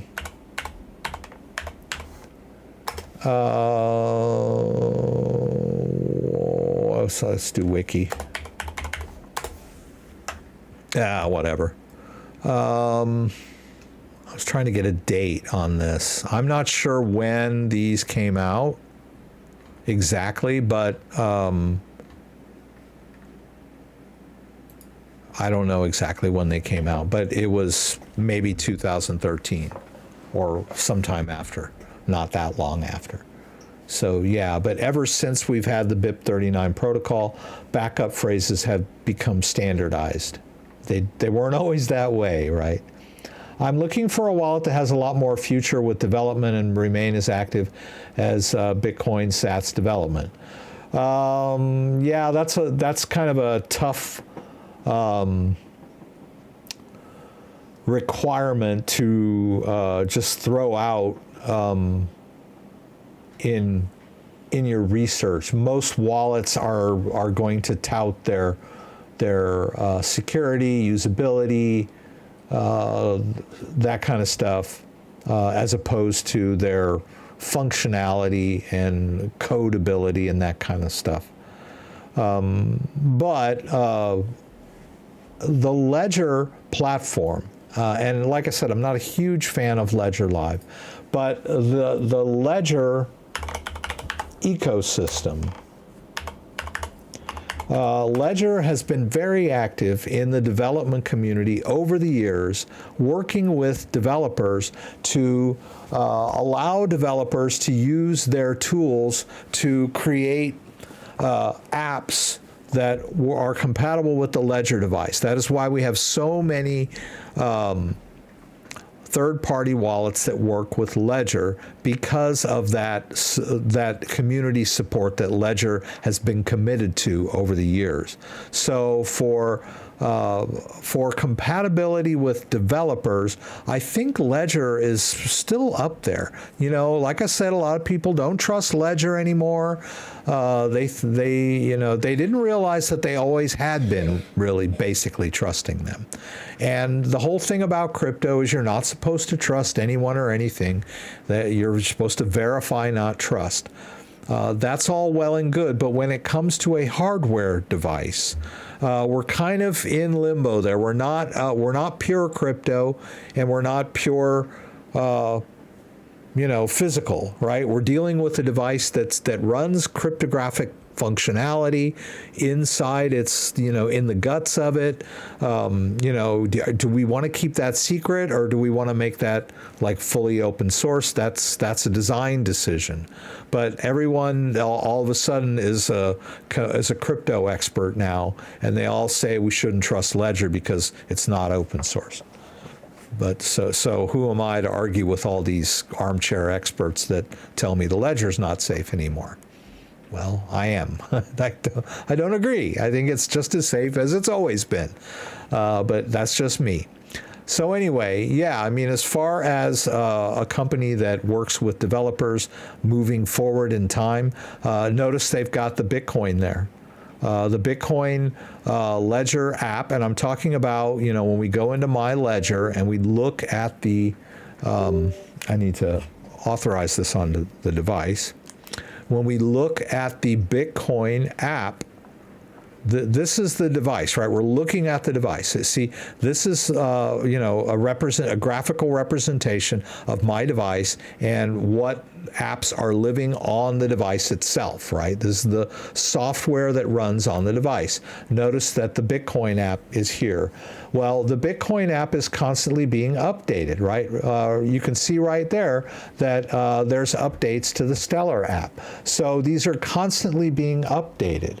So whenever there's development activity on Bitcoin or Stellar or Ethereum or anything, the developers update their corresponding Ledger app, and those apps get updated in Ledger Live. So I think this is a very versatile platform for keeping up to date on all the latest crypto stuff. There might be other wallets out there that are more committed to that. I don't know, to be honest with you. Let's see. And yeah, you can go and get Andreas Antonopoulos's Mastering Bitcoin. And it has all of the it gives you definitions, what is Bitcoin and all that stuff. And then there's a whole section of the book, like a lot in the book, about actually programming a Bitcoin node. It shows you how to run your own Bitcoin node. Well, I don't know where it's at right now, but there is a chapter on. Of course I can't find it right now. But yeah, I mean, there's a lot of information out there on Bitcoin. If you want to run your own node, make sure it's secure. Maybe that'd be the way to go if that's your main thing. To use Keystone Pro 3, do we need to create MetaMask account, or can we directly connect without MetaMask account? I've seen previous videos of yours and you already have one MetaMask account. I think what you're asking there is, can we secure an existing MetaMask account by connecting a hardware device? The answer is no. If you already have a MetaMask account, you cannot simply add hardware support after the fact. It doesn't work like that.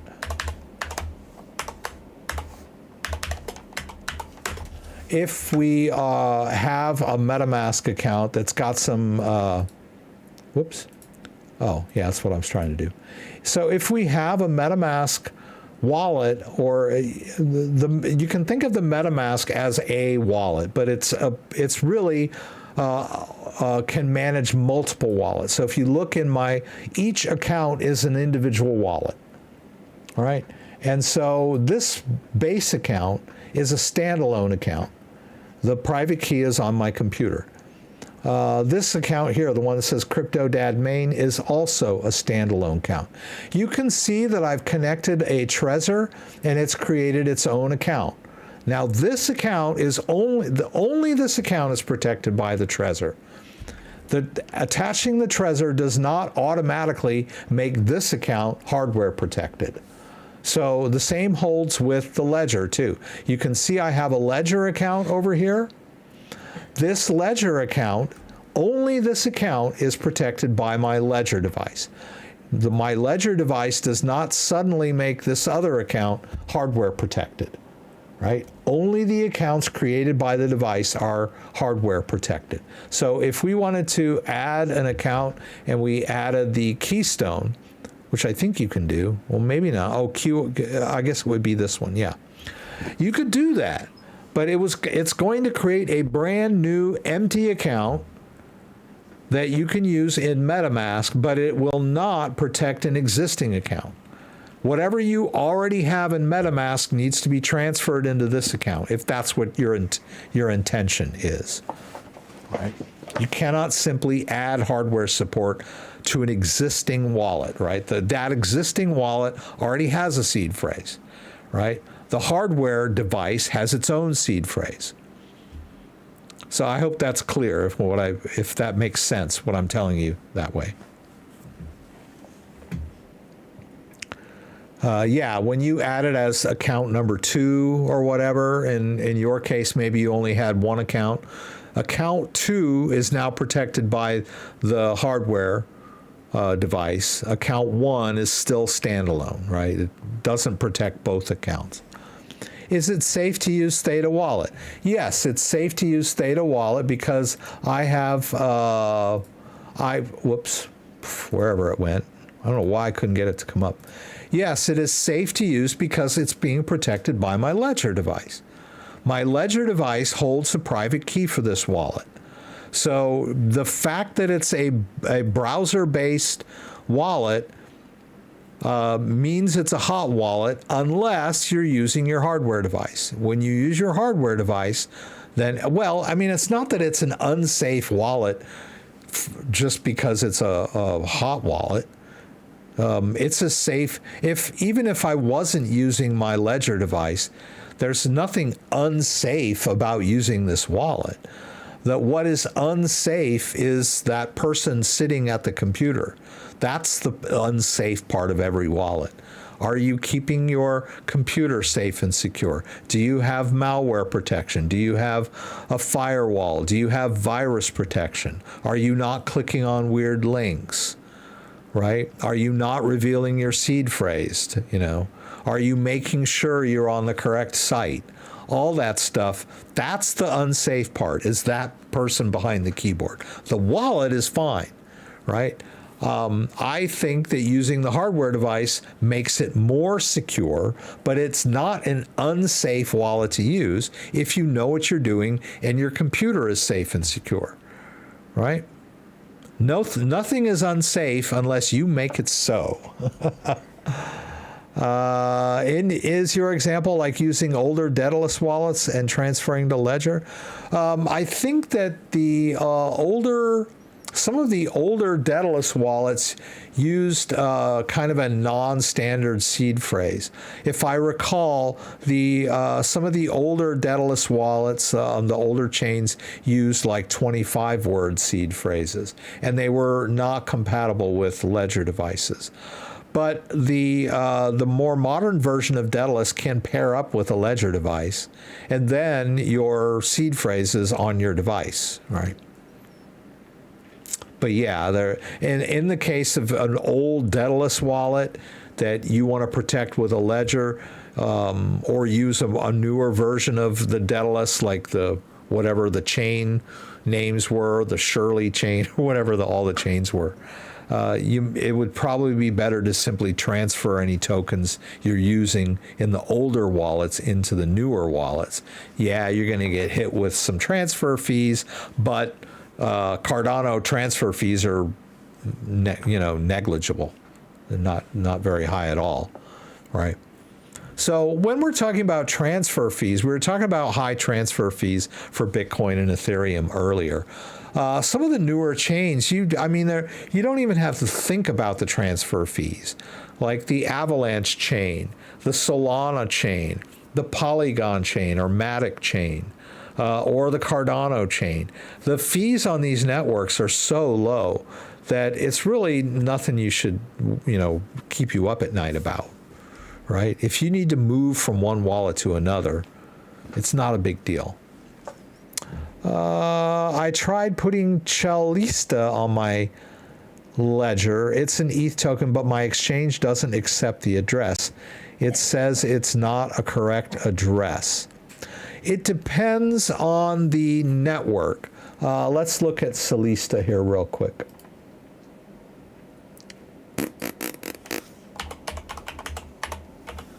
Whoops. What is this thing? CELE? Oh, okay. Oh, okay. Okay, TIA. Okay. I guess that's what we're talking about. I don't see a contractor. Oh, it's Cosmos. Yeah. This, if this is not an ERC20 token, it's a Cosmos-based token. I don't know. I don't believe that Ledger Live supports Cosmos tokens. Yeah, no. They might someday, but you should be putting Solista in a. You could use. I don't think you would see it if you transferred it into your Cosmos wallet. So if you wanted to use Kepler, whoops.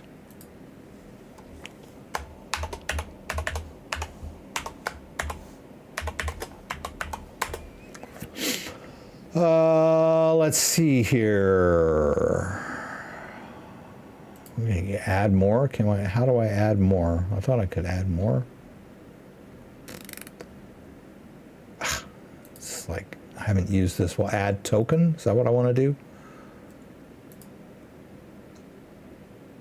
I don't see Solista here. That's kind of weird. Well, I don't know. That's weird. What's the deal with this thing? 34 Solista, and it's telling me that it's on the Cosmos chain. I don't know. I would do a small test, make sure.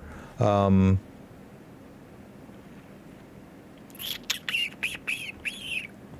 that's weird. Where did you buy this? Solista? Can you buy it on Coinbase? Coinbase. Oops. Solista. What was this thing? Zia? No. TIA. TIA. Okay.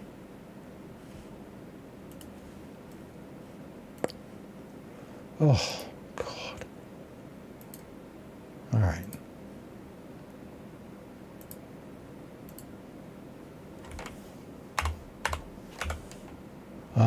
Okay.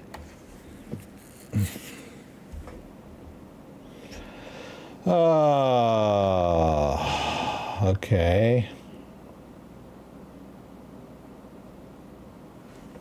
All right, let's see if I can do this. Okay.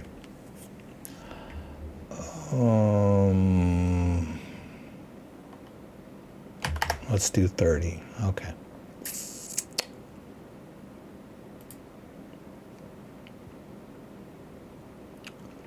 Okay, I'm going to add some cash to my Coinbase account.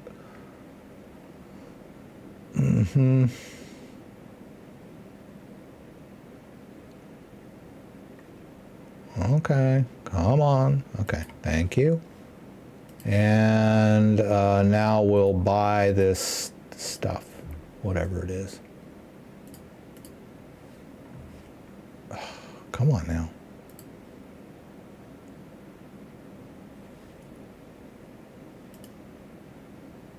Doggone it, is it in there or is it not in there? Oh, okay. All right, 30 US dollar. All right. Is it just me? Is it just me? All right, so TIA US dollar. Why can't I buy this thing? Maybe I can't.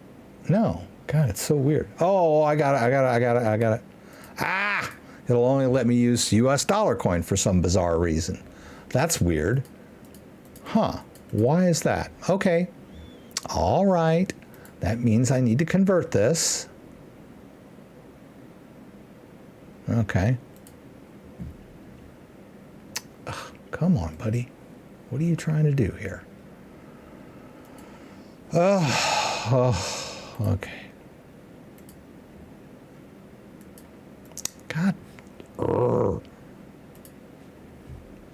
They just make it so friggin' convoluted.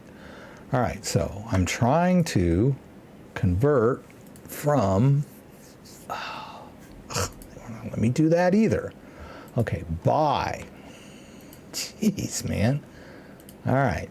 Okay, thank you. All right. How much money do I have in here? I thought I had money in here, right? Did I put 30 in here or did I not put 30 in here? Okay, is that gonna work? Okay, there we go. So now I should have US dollar coin. Is that right? You guys that do this every day are probably like, what the hell? He doesn't know how to do this? Okay, there. All right, now let's try this TIA thing again. Well, I couldn't believe that it wouldn't let me. All right, there, buy. Okay, max, there we go, finally. Okay, jeez. Okay, now we have it, all right? Okay. So the question is, can I put this in my Kepler wallet, or is it gonna let me, let's say let's say we wanna send our TIA, and let's just do a small one, see if it'll let me do that. So let's go over to my Kepler wallet. All right. Well, I can get the address of my my Cosmo address. Gotta get all these addresses. Okay. So the question is, will Coinbase let me use that address, or are they going to tell me there's a problem with it? Maybe I'm just going nuts here, right? Maybe I don't even know what I'm doing. Huh. Okay. Is it going to let me do this? Apparently not. Is it going to let me do that? Ugh, what is this? Ugh. I don't know. Good heavens. Okay, can I do that? No. Good Lord. Okay. Maybe you're right. Maybe this is impossible to withdraw this coin. I hit it, now what? No? It's not going to let me do it? Okay. I don't know. I don't know what that's. It's really weird. Okay. Okay, I get that. Okay. God, I can't put the recipient in there, right? Just won't. Okay. Okay, I don't know what the hell I'm doing either. Sorry. I thought I knew what I was doing.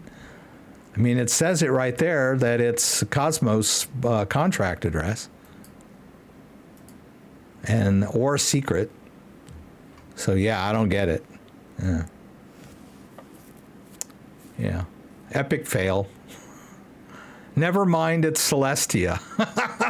Okay. Okay. Jesus Christ in heaven. Okay, let's try this again. Celestia. Oh, is it celestial?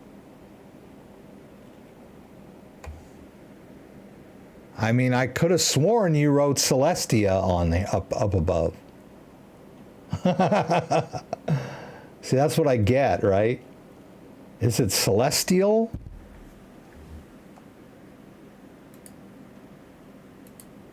JDO, God. Okay. Thank you for the clarification of Keystone usage. Yes, in order to connect hardware wallet, we need to create dummy account using PC or mobile. Then only the option connect hardware will be. Yes. Yeah, unfortunately, MetaMask forces you to create that standalone wallet. They won't just, like Kepler. Let's look at Kepler real quick. If I delete Kepler, and then I just connect my Ledger device and go to the Cosmos app. The cool thing about the Kepler wallet is it doesn't force me to create a dummy standalone wallet, right? I can create a Kepler wallet from scratch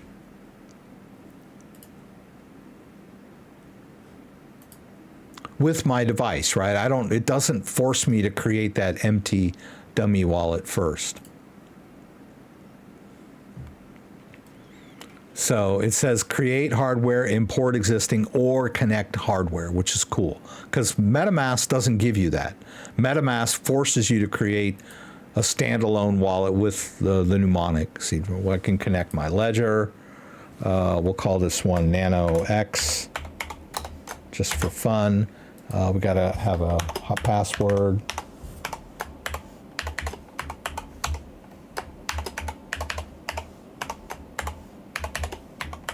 Okay, and connect to Cosmos app. Yeah, which I got.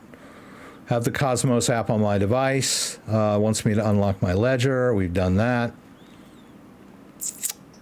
And there we go. And it sees all of the coins that I have on here already.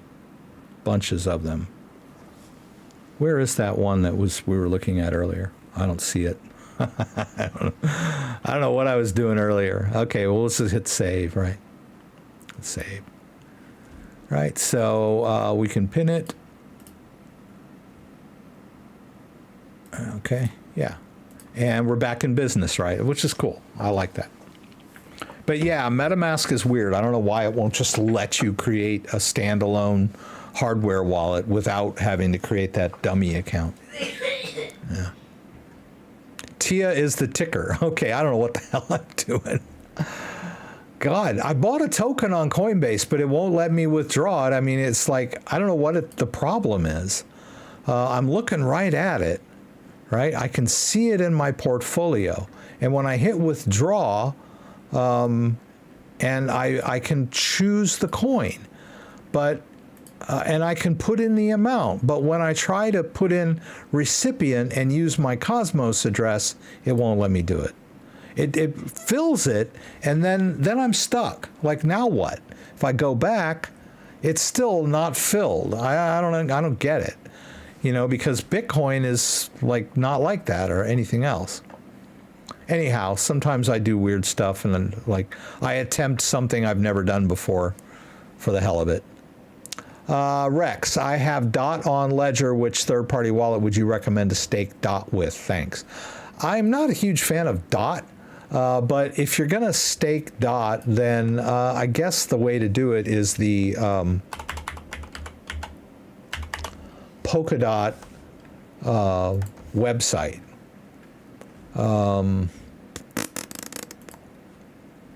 Right. Stake DOT. Start staking. And when you connect your wallet, oh, okay. It looks like you can use your ledger. So let me back that up a little bit. Well, there's the staking overview. But like I said, the problem that I have with DOT is that it's so complicated to use that it's really difficult for a newcomer. In the case of DOT, and I want to stake that in there. TIA, not tile. Okay. I don't know. I don't know what I just was trying to do there. Not TIA tile. Okay. Okay. Okay. Tile. Okay. I don't see tile anywhere. Tile. The only TIA. Okay, there. Oh, wait. What's this? God, I don't know. The original question was Celestia, if I'm not mistaken. So that's how I got started. Celestia, Alex. He said, tried to put Celestia, and that is exactly what he wrote. So that's why I was playing around with this one. What do you recommend for keeping your MacBook safe from malware, etc.? You know what? A great malware for Mac is Malwarebytes. Malwarebytes works on Mac or PC. It's really good. It's good for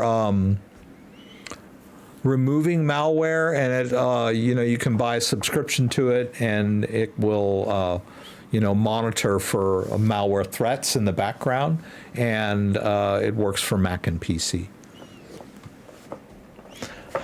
Okay, well, we had some fun tonight, didn't we? You got to see me. That was a misspell from my read earlier comment. Okay, Mr. Space Ripper. Alex, I just tried to add an app for Celestia TIA. Ledger says Celestia is a token using the ETH app. I'm confused. That I said it was Cosmos. I didn't say it was Cosmos. CoinGecko said it was Cosmos. Right here. Isn't this it? Celestia. Right? I could be looking at the wrong token, but it says right here, wherever it went. What the hell? Where did it go? Here, right here. Contract. Cosmos. So I didn't tell you it was Cosmos. CoinGecko told you it was Cosmos. Don't blame me. Blame CoinGecko. Now, a lot of tokens start off as ERC20. So you'll go to add an account, and Ledger will tell you that it's an ERC20 token. Right? But that's not the same token. Is it? Are we talking about CELT or TIA? Okay, so let's go back over here again. Let's try this one more time. CELT. Oh my God, look, it's the same name. Unbelievable. Okay. All right, well, somehow I pulled up the wrong token that had the exact same name. My bad. All right. And this has a contract of Ethereum, right? So yes, it is an Ethereum token. My bad. I don't know why Coinbase is telling you that it doesn't work. Let's see if I can get this to work, huh? Oh, do they even have this thing? Here, let's try that. First of all, let's get rid of this, whatever this thing is.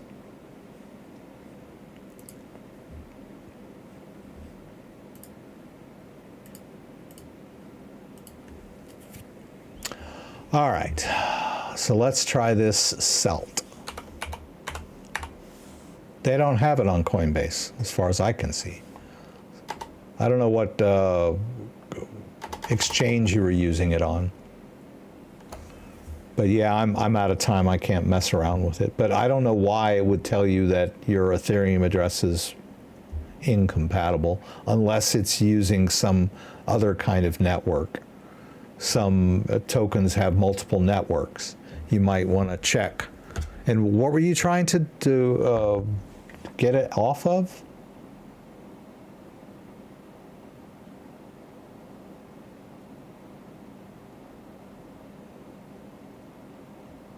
Hang on.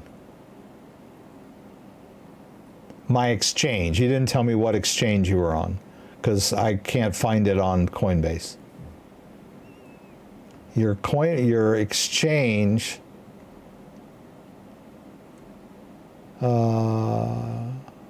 Ledger says it's an ETH token, but my exchange doesn't accept the address. It says it's not the correct address. You might want to, I don't know what exchange you're on, so I'm kind of working in the dark here, but some exchanges have more than one withdrawal network.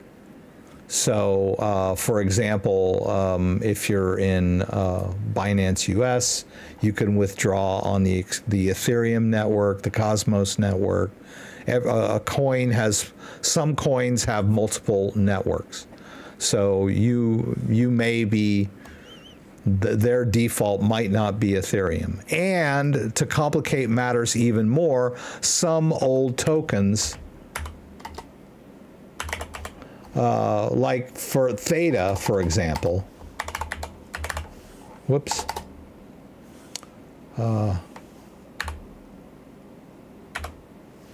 Yeah, the old Theta, I don't know if that's even correct anymore. It used to say it was an ERC20 token, but it's been years since Theta was an ERC20 token.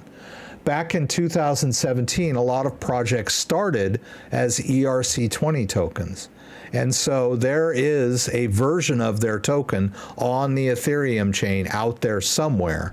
But now they've upgraded to their own blockchain now. They have their own standalone blockchain, and the old token that was on the Ethereum blockchain has to be migrated over. So you might be in the middle of something like that. I don't know. We're out of time tonight. I can't really figure it out for you. I apologize. I don't know what.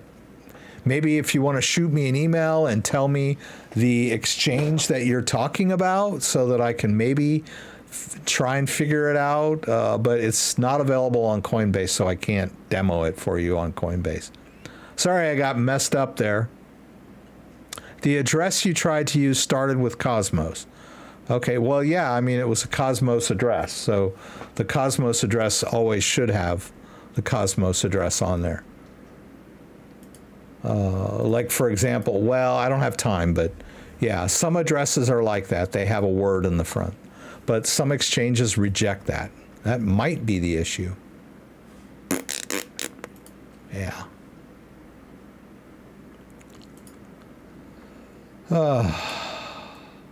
Yeah. Yeah, see, there's no colon there. That's the way a Cosmos address works. I just thought that token, since it said it was a Cosmos contract, would work, but it didn't. I stand corrected. Yeah, please send me an email if I did not get your question, and give me some more information. Open Kepler and select Manage Portfolio in Kepler Dashboard. Search TIA. Okay. That's true. I should have done that.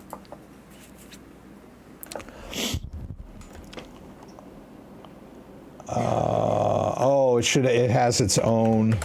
Thank you, Dan. Deposit. There it is. Oh, yeah. There you go. Hey, let's see now. Let's go back over it. Well, I already sold it now. But yeah, now Dan saves the day. I couldn't. Did this thing go away? Why is this thing here? Doggone it. That makes me mad. Go away. Oh. Oh, okay. All right, let's try it again. All right, let's buy it. No. What did I do? Did I sell it for US dollar? Are you kidding me? No, it's right there. Why is everything so difficult tonight?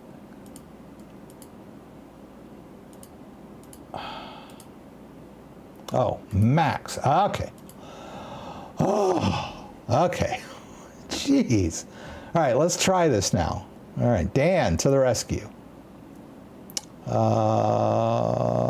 Okay, withdraw. TIA. Okay, there we go. Let's just do 10. All right, now, recipient. Okay, boom, there. Damn, I don't need the memo. Okay, whew. Thank you, Dan. Even though this wasn't the token we were talking about. 35 cents, are you kidding me? Okay.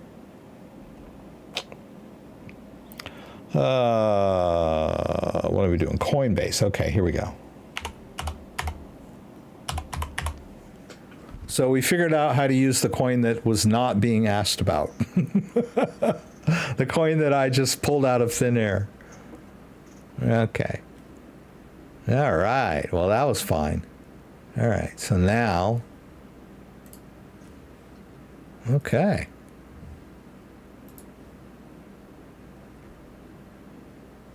There it is. Bam. Did it. Does it show up in this Kepler?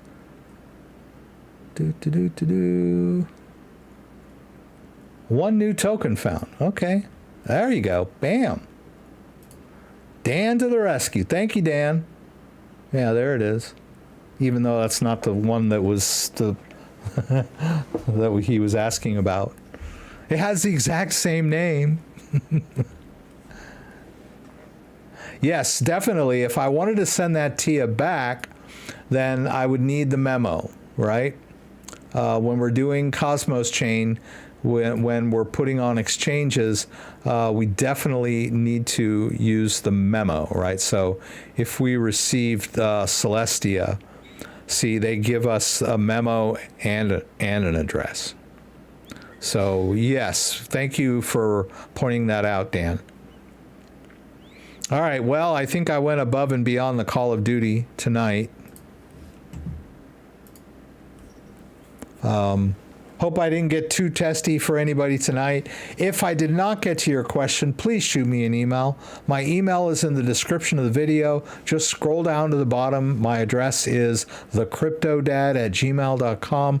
If you're, it's like, damn it, he didn't answer my question, and like, oh, he was so close, just shoot me an email. We'll see if we can't figure out your situation. But I think you were talking about a different coin, not this coin. But anyway, we did figure out how to do that on the Kepler wallet. Thank you, with Dan's help. Oh, it is the right one. Okay. It is the right one. Okay. Celestia TIA. Oh, it is. Okay. That's it, baby. We did it. But it wasn't straightforward, right? It was a little tricky. We had to play around with it. Yeah. Anyway, I want to thank everybody that came in tonight. I want to thank Kenny. I want to give a special thank you to JDO and Dan for doing the moderating tonight. And I want to thank Joseph for the generous donation, Sil for the donation, C. Diesel. Oh, I don't think Joseph donated tonight. But thank you anyway. You donate every damn night you're in here. So I just assume, yeah. I always a pleasure getting donations from my very generous viewers. I really appreciate it. Yeah, I think Dan won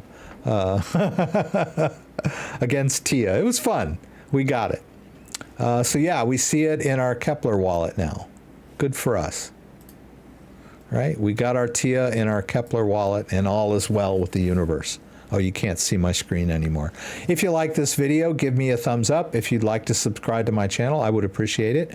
When you subscribe, there's a little bell that you can click. That will allow you to be alerted whenever I post new content. Once again, thanks for joining me, and hope to see you again soon.